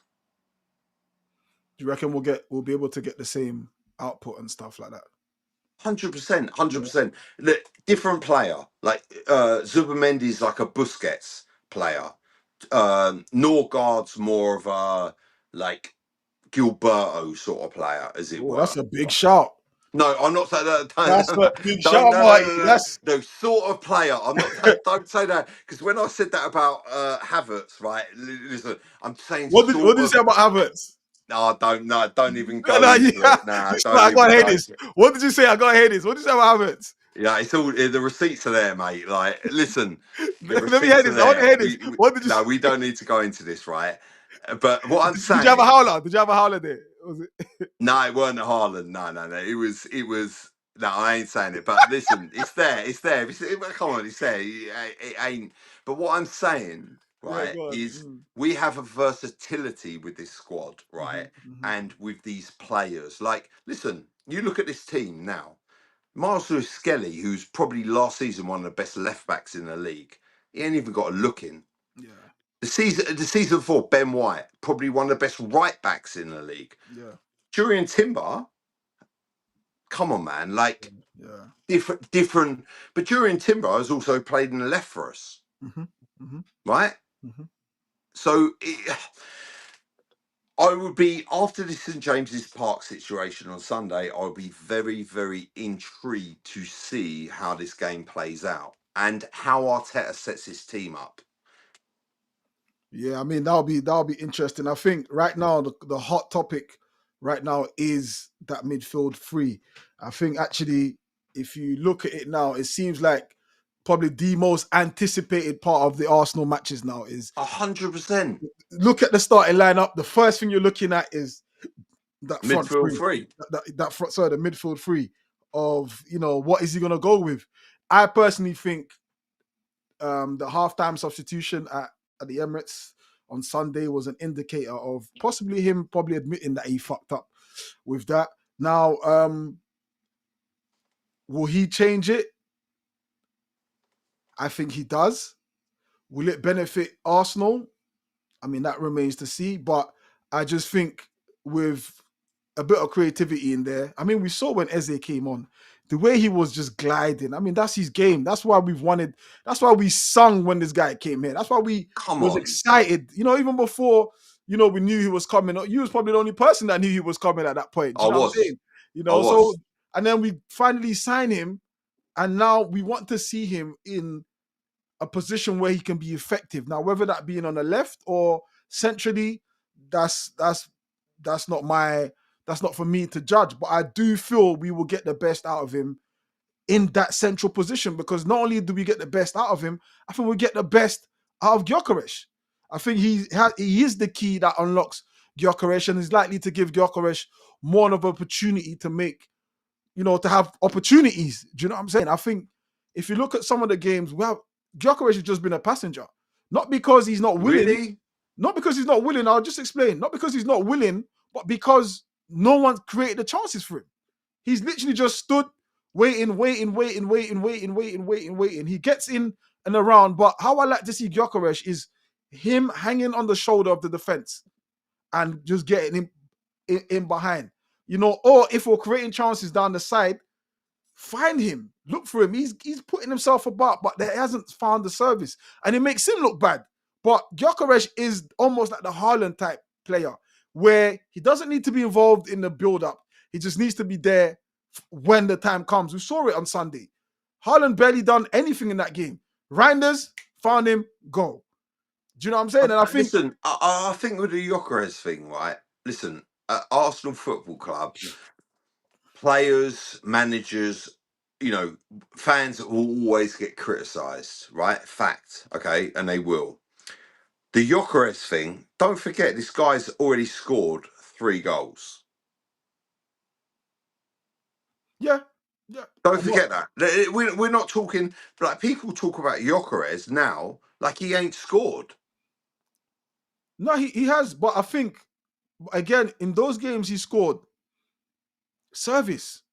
No. Right, okay, right. So the games he scored in, right? So the Leeds game, right? Took the ball from the left-hand side, cut inside, beat 4 defenders like they weren't even there, like they were statues, balls in the back of the net. Then the penalty, he rammed that home. That was like, that's what you want from your 9. Bang. Then the Forest game, Eze, ball in the middle, back of the net. Service. 3 decent goals. Listen, your 9 ain't going to score This what I'm saying, Marty. This is what I'm saying, Marty. Service. He has to be, once that ball gets past the midfield, yeah, he has to be the next step. That as I look up, if I'm a midfielder, as soon as I advance past Newcastle's midfield, I'm looking for Gyökeres. Now, because he's there, he's always there. Do you know what I'm saying? But that ball ain't going to be found for him if there's no one with the creativity enough to find the perfect ball. Sometimes it's the ball that he just, the balls Bergkamp used to always give to Henry or whoever was playing in front of him, right? Which inch touch perfect, run into it. That has to be what we have to start doing. You're not going to do that now with players who aren't capable of finding him. Like the goal he scored the other day against Forest. One touch from Eze right into his path, goal. So I think you start Eze, you get more from Gyökeres than you do when you don't start Eze. I mean, so far it's proven to be the case.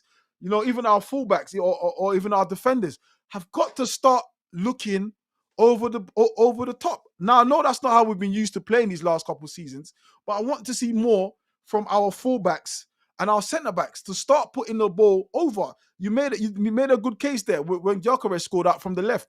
That ball was over the top from Calafiori. Yeah. It doesn't, if it can't go through the midfield, go somewhere else. We've seen it with Liverpool. Van Dijk always used to find Mane from the back. So I think we do have the players, but I just think we need to start being able to use them effectively. Otherwise, Gyökeres should just be another player that we've got who won't live up to the hype. But the truth is, players like Gyökeres need service all the time, not sometimes. I think the thing with that is, right, listen, I get your point, I really do, and I'd love to see this guy score 1-in-1 or 2-in-1. I really would, like, of course, right? But also at the same time, it's like styles make fights, right? Gyökeres has, it's like this pressure. He scored 3 goals, and there's still this, like, there's always going to be pressure on these players. Like, 100%.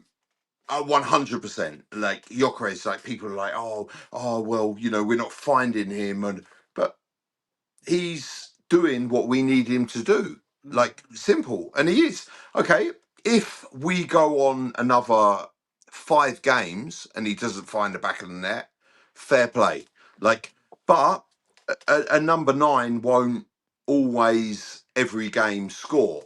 And yeah, you've got Henry. When we bought Henry, 5 games didn't score. Bergkamp, when we got Bergkamp, right?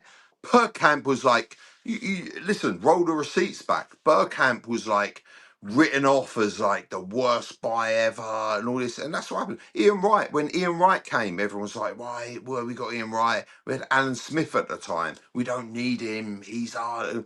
Listen, it's what happens. And of course, Gyökeres has to prove the point on the pitch, but he's starting to. Right, he's starting to. He's adapting, but he's adapting quickly. He scored 3 goals already. Listen, he goes and scores 2 goals against Newcastle, then everyone will be like, oh, he's great. And then if he doesn't score against Olympiacos, everyone will be like, oh, No, well, see, you know, see he needs to perform. What I'm not doing is I'm not, by any chance of the imagination, saying, and I know you're not saying I'm saying that he's shit. That's not what I'm saying. I just thought we've got a focal point in a number 9. We haven't had that in a very long time. Even when we had Aubameyang, for example, Aubameyang used to come from the left. He wasn't central. He used to hang up on that left-hand side, come in and do his business, right? Now, for the first time in a long time, we've actually got a focal point where we now have the options of going out either flank, left or right, or centrally. And I feel like at times when I've watched us play, not even at times, when I've watched us play, we are neglecting that central focal point.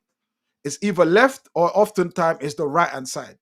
And it becomes so predictable. And I just think Eze in the middle breaks that predictability. Completely. Look, I agree with you. I completely agree with you. Eze, for me, like, this is my point. Eze has earned the right, in my eyes, to start in the 10 above Odegaard, above anyone. It's clear to see as an Arsenal fan, he is that creative outlet. Like, he, for me, walks into any Premier League team, probably most teams in Europe, with his ability in that role, because of his, like, that goal. You see that goal against Port Vale? I know it's Port Vale, right? Just passes it into the back of the net. Like, he picked the ball up. He just passes it in the back of the net, right?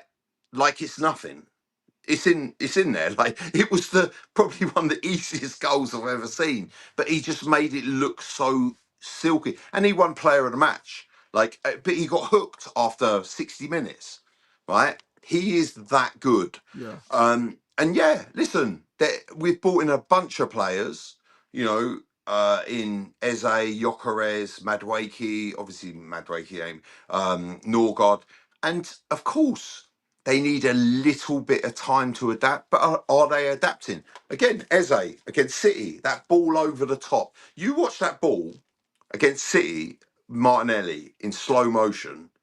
That ball, how he just picks the ball up, like he gets given the ball, I think from, I can't remember, was it Saka? Right, gives him the ball, and then he just clips it, clips it. Martinelli runs onto it, right? And again, Martinelli, another player. Oh, we need to sell him. He's useless. But Martinelli, right? Man City, Athletic Club, clutch moments. It's done the business. Yeah. So all this hype and all this, like, everyone's like, oh, Arteta out, oh, Martinelli out, we need to, that just goes to prove, right? Imagine we'd have sold Martinelli in the summer. Imagine. You know what I'm saying? I hear you. But everyone, no, honestly, everyone, the amount of Arsenal fans, Martinelli, he needs to go. He's useless, runs into dead ends. All this, he's just not good enough for Arsenal. He can't produce. Well, hang on. What do you think of this comment here? Marty, you're making so much sense, but it's also about who Arteta trusts. I don't think he trusts Eze as much as he trusts Odegaard and Marino. At least not yet. Well, I mean, listen, if I'm honest with you, listen, great comment, right? But you're telling me that Arteta didn't trust Eze on Sunday against City? Because he did. That's why he brought Saka and Eze on at half time. Because he trusts them. Yeah, but going forward now, obviously, this is like I said, one of the biggest. Okay. One of the biggest. Against Port Vale, what, he didn't trust Eze? No, let's come away from that because this Port Vale. But let's say like No. Oh, you say, it's Port Vale, right? No, I mean it in the sense. That, of course, Port Vale, you still got to beat what's in front of you, haven't you? But let's be honest, they're League One. Eze is miles above. Eze could play in goal and probably be the best player. Like he's miles above, above that team. I'm saying it in the sense that now, going forward with the Premier League games, with the big Newcastle being a big one now, does he trust him enough to give him the green light to start that game? Well, listen, I personally do not know until I see that team selection. No, but I want you to say it now. What do you know right now? How do you feel right now, Marty? Right now. Okay, so if you I need an answer, Marty. Okay, so if you watch the predicted 11 on AFTV, which is coming out, I think tomorrow, I say clearly that I would imagine the midfield that Arteta will start with will be Zubimendi right in the 6, Rice in the 8, and Eze in the 10. But the week before against City, I said I understand that he was starting Marino, right? But Marino has had his chances and he ain't taken them, right? But then he played him for Port Vale because, okay, it's Port Vale, right? Eze, I believe, starts in that 10 against Newcastle, and I generally, the team selection I believe that Arteta will start with against Newcastle is Raya in goal, Calafiori, Gabriel Saliba, Timber, Zubimendi, Rice, Eze, left Martinelli, up front Gyökeres, right Saka. That is. So you're basically So you're saying, answering the question there, is that you think he does trust him to start in that 10? 100%. Okay. And what if Odegaard is fit, right? He said in his press conference, I believe. I haven't watched it. It's just what people have said, so I can't say for sure. Okay. Now that game, how do you see that guy playing out, Marty? Give me Newcastle. Yeah, Newcastle. Give me predictions. Well, listen, with that team, if it starts like that 2-1, right? The reason why I say 2-1, I do believe we're turning a corner a bit. Listen, it's a tough game. I don't believe in us conceding goals. The reason why I say 2-1, listen, I do think, I might be wrong. I think this game will show Arsenal fans. I think Arteta has learned from situations like those changes. What I see with those changes he made against City at half time. At half time, I said this to people: need to bring on Saka and Eze, and he did it, right? And I'm not saying I know, right? But I see in Arteta learning from mistakes. And it's not saying, you don't when your managers come out and go, I got it wrong. Oh, yeah, I'm so bad. I shouldn't be the manager. You don't want that. You need a manager that has a level of egotism and arrogance, and it's going to bat off people like slandering him, slagging him off. I respect that, right? I believe that's the midfield he'll go with and the forward three that he will go with. And listen, after 60 minutes, if it ain't working with Martinelli, Trossard will come on. Listen, we've got Wanyeri, we've got Dauman, there could be an option of playing Norgard instead of Zubimendi. I'd get that. It's solid. This Newcastle team are physical. That midfield of Guimaraes, Joe Linton. Like they're physical, man. They're a tough, and especially that team at that ground. They look to bully us. It's not like a team that we listen. We're not going to. I know. Listen, Whatever. last time we played there, it was easy pickings for them. I think we had Jorginho, if I can remember Yes. correctly. And as much as Jorginho is, very clever little player, very intricate player, I think sometimes your IQ can't help you in certain situations that require a bit of strength. Now, if I look at our midfield three, my desire of Rice, Zubi, and Eze, there's a mix there of strength and intelligence. Not just intelligence, but strength and intelligence. There's a balance there, and I think you start there. I think we beat Newcastle, and I think we beat them comprehensively. By the way, I think we go there and we beat them 3-0 with that midfield. Wow. With that midfield, because Newcastle haven't scored a lot of goals this season. They haven't scored a lot of goals this season. They've got that guy, Voldemort. What's his name? Voldemort. Is it Voldemort? Voldemort, whatever his name is, bro. Please forgive me if I'm butchering your name, but No, it's Voldemort. In Voldemort, a monster or something. In Voldemort, like some Harry Potter. In Harry Potter. Is that his is that his name? Oh no.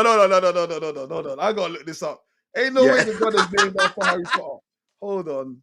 You're going Harry Potter. No way. Let me see. Newcastle striker.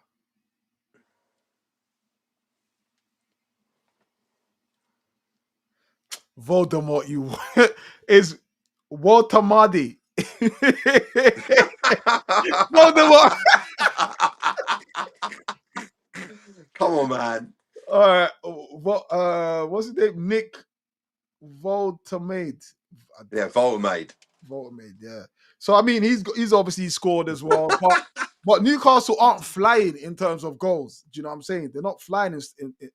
Obviously, their crowd would want them to give them a show against Arsenal as a team that they've got past in the last few seasons, certainly at St. James's Park. So I think all that talk about them camping in their half and low blocks and all that, I don't think that will be the case. Nah, I think it ain't going to be like that. It's not going to be a low block. It's not going to be. Yeah, I think they're going to be open. Will there be moments in the game where they're more defensive than they usually are? Of course. That's just how it goes. But I think overall in the 90 minutes, they're going to be on top. There's going to be a wave that we're going to have to, a storm that we're going to have to weather, to get through. And then from there, take hold of the game and just spin it on them. Listen, and don't forget as well, right? Listen, we've got a back four which doesn't generally concede goals. We've got the goalkeeper in the league that concedes the least goals out of everyone, right? In David Raya. Like since he's been at Arsenal, he's got 101 Premier League games. He's conceded. He's got 42 clean sheets in the Premier League, which is I think 10 of them in Brentford. Like serious, like. We're not to be laughed at. Listen, we're going to St. James's Park. It's a fortress. It's a mate. This is Super Sunday. This is a proper, this is a proper game. This is why it's Super Sunday. This is why the 4:30 kickoff on Sunday afternoon. It ain't like Burnley and Palace. It's Newcastle and Arsenal. Why? Because it is a game. Right,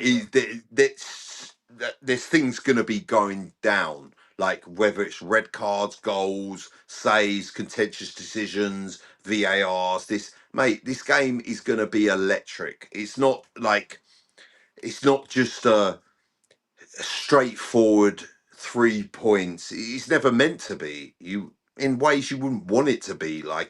This is the excitement of the Premier League. Anyone can beat anyone. Do we need to be our best? Yeah, we do. And it's games like this where you can judge the mental strength and ability of this Arsenal team and judge how our title credentials, our depth, our ability to weather the storm and to be able to go to these places and get results. 100%. All right, Marty, man. Hey, good on you coming on, man. I appreciate the love you do. You always come on to give us your very unique perspective. Certainly enjoy hearing them. Listen, people. Appreciate that. And Stricto, yeah, on a level, mate, listen, you do your thing. You're a legend. You're a lovely guy. And thanks for getting me on, mate. Like, appreciate it. And listen, your ball knowledge is up there. Unrivaled. 100. And listen, that laugh, he's a villain. I love it, mate. Like, you're a great guy, man. And, appreciate listen, it. Thank I'm you. gonna send me your account number and let me send you a tenner for the compliment. No, honestly, you're doing great things. You're doing great things on platforms, and listen, it's to be admired, mate. Honestly, like it really is. Like I see your heat map. The Stricto heat map is like a UAV across YouTube. It's mad. It's crazy. Like it is, mate. And listen, the content you deliver is exceptional. Like fair play, honestly, bro. I'm trying. Before you go, do you want to promote your channel, your socials, anywhere people can find you? I mean, listen, Instagram, Marty Ovens, TikTok, Marty AF TV.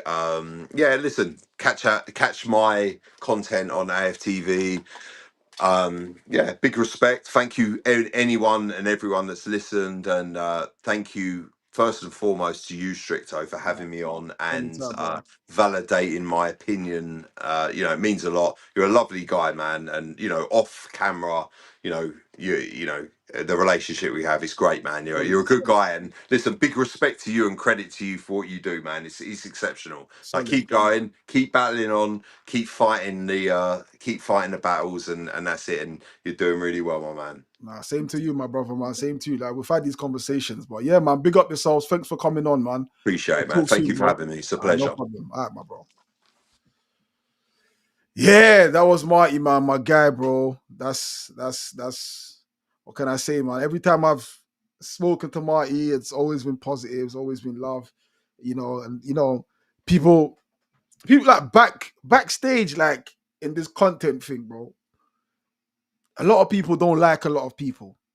That there's a lot of people that, let's say, for the sake of content, they get along. But see, Marty's genuinely a lovely guy, bro. What they call him? A gentle giant. Because brother is a unit, Marty. Marty's a fucking unit of a guy. Do you know what I'm saying? But he don't get under no one's skin. Got so much love and time for him, man. So yeah, big him up. But yeah, man, the games are coming. Liam, Tonks, what's going on, bro? Long time. Ain't seen you on these waves in a minute. Hope you're well, my bro. I'm good myself. So I've left the link there. Let me put the link back. So if you want to join the conversation, click the link. I've just posted it there. Let's get talking. But we've got the game obviously coming up. Well, tomorrow now, technically, against Newcastle. Liverpool have got to go to Crystal Palace, which, let's be honest, is a tough game.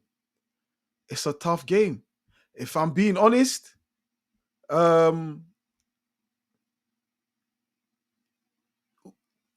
maybe it's a bit of hope. Yeah, maybe it's a bit of hope.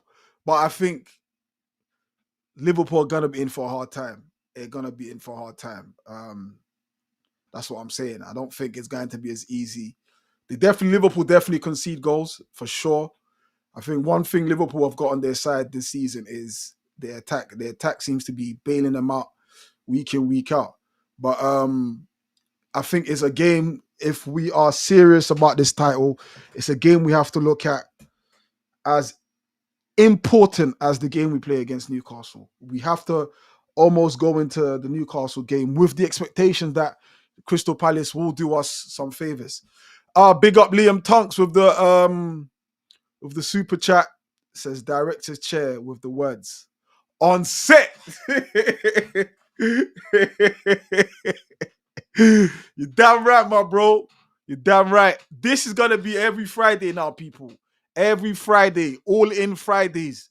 Yeah, it could be football, it could be, you know what I'm saying, anything but politics, people. I'll try to stay away from that because I know that gets a bit techie, man. I don't really need any of that. So yeah, that could be anything, you know. But yeah, every Friday, we're doing all in Fridays, man. But yeah, Liam, bro, $2.99. Trying to feed me, my bro. You're trying to feed me. So I gotta respect it, my bro. So yeah, big up yourself, Liam, man. Love always, always. He reckons that Palace game's gonna be a draw. That's good because a draw there means we'd bring it back to 3 points. But if Palace can grab more, then we have the opportunity to draw it down to 2 points, which is just one game. Yeah, and big up Marty as well, man, for jumping on. Love and respect always, man. So yeah, big up yourself. Like I said, follow him on Insta. Just type in Marty AFC. You'll see him on there. Should pop up and give the man a follow, man. Big guy. Yeah. So I'm looking at that Crystal Palace game and I'm like, you know what? Liverpool might be in for a shock. And listen, that's my local team, Crystal Palace, by the way. Yeah. That's my local team. Yeah. I know you can only support one club, but I have a very, very soft spot for Crystal Palace.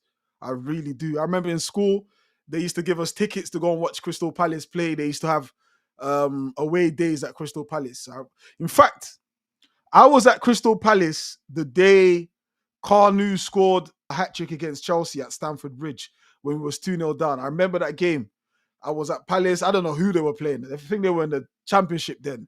You know, it was like a school scheme. And I sat there with my radio in my ear listening to the Arsenal commentary. And like, I went mad when Carnu scored. And the Palace fans must have thought, what's wrong with this kid? Like, we're losing and he's celebrating. Do you know what I mean? But yeah, so there's always been a soft spot. But I do feel Mateta. I can't believe already this side of the season, already, I'm already superly wishing and praying that other opposition players pull it off for us already, which I usually save that for towards the back end of the season, but it is what it is. Any help we can get, we'll take it. Like Tesco say. Paul Abutu, my guy. Big up Strict, my Niger bro. Come on, you Gunners. How you doing, my bro? I ain't seen you around in a minute. What are you lot doing up? This is late night. This is usually TikTok. I keep up at this time, but this is my first time doing this on YouTube live. So yeah, like I said, this will be a program on Fridays now. I just need to push this channel. So people, make sure you hit the likes. Just a quick reminder, hit the likes if you haven't already. 3, 2, 1, go. And subscribe if you're new here. So yeah, big up all of you listeners from around the world. I appreciate you lot tapped in. But yeah, it's no secret we need to win that Newcastle game. And like I said, the big conversation, bigger than probably the game itself, is the lineup, particularly that midfield three. What is Arteta going to do? We haven't actually discussed the Saliba signing yet. I think this is huge. It speaks about his trust in the club, in the manager, and the direction the club is going to. Because Real Madrid, apparently when Real Madrid come knocking, you answer. And they came knocking. We've been hearing Madrid been wanting to unsettle him, but he's made his mind. This is the club he wants to be at. This is the club he supports. He's an Arsenal fan, and he wants to win things with Arsenal. And certainly, it's telling, because we now have Big Gabby, who signed his contract. We have Saliba now. So that backline, Timber, Mascara, Skelly, who also signed his. Now we're only waiting for one, which is Bukayo Saka. I have no doubt he will sign. He's Arsenal through and through. You know, so it's looking good. They're believing in the project. They're believing in the project. A lot of the naysayers would have said, because this is something Arsenal don't do. Players usually run their contracts. We've seen it with Sanchez. We've seen it with Van Persie's, the Nasri's. They run their contracts down. But it's telling that Andreas Berta can come in and push that vision further. Now we're getting players. Because for me, it wasn't just about the players that we brought in. It was also about the players we could keep. You know, and Saliba staying is a big one. It's a massive one. You know, because we know of his partnership with Gabriel, the best in Europe. The best in Europe. So we can see that now. Blooming even more, we get to see that. So, yeah. And like I was saying, a lot of the people were saying if Saliba didn't sign the contract, that would have been the telltale sign that he didn't believe in Arteta and he didn't believe in the project and he didn't believe in the trajectory of the club. What are they saying now? What are you saying now? I'm looking you in your eye. I'm looking at you in your eye. I'm looking at you in your eye. I'm looking at you in your eye. What are you saying now? You said he wouldn't sign. Arsenal fans, by the way, or suppose cosplaying Arsenal fans. He wouldn't sign. Now he signed. What you saying now? Are you gonna hop on and say, let's wait for Saka? Is that the next goalpost moving? That's all I gotta say. That's all I gotta say. That's all I gotta say. There's a lot of cosplaying Arsenal fans. They cosplay being Arsenal fans. They dress like Arsenal fans. They sing like Arsenal fans. Shit, they look like Arsenal fans. Once you unpeel that layer, you will see they're not really Arsenal fans. They cosplaying Arsenal fans. Do you know what? I can take the title Top Gooner. Because at least there's an admission that I'm an Arsenal fan, right? There's an admission. But these cosplaying Arsenal fans, you just look like an Arsenal fan, but you ain't. You ain't. Deep down, you don't want your team to do well because you want to be proved right. Yeah? You don't want to be proved wrong, you want to be proved right. And I feel like I'm like a broken record saying this. But if Arsenal was to win the league, Champions League, FA Cup, if Arsenal was to do the quadruple right now, they would say, but they spent £1 billion. They're supposed to win the quadruple. It's the least they should be doing. They should be winning the World Cup too. I'm not happy until Arsenal win the World Cup. I'm not happy until Arsenal win the elections. I'm not happy until Arsenal cure AIDS. They would move the goalposts, people. I'm here. I'm live. I'm active, people. Bring it. Bring it. Paul Seals. I'm active. I'm here. I'm here. But yes, that is the final thing. I'm going to try and wrap this up now. But people, I appreciate you guys tuning in. Like I said, it's going to be a weekly thing. So make sure you tap your notifications. So when that comes up, hit the notification bell. So when that comes up, you know the show is coming on. So big up yourself. We're going to end now. The watch along on Sunday. So make sure you're here for it. Newcastle versus Arsenal. I should be coming on 4:20. And yeah, we'll go from there. So big up all of you. And we'll see you soon.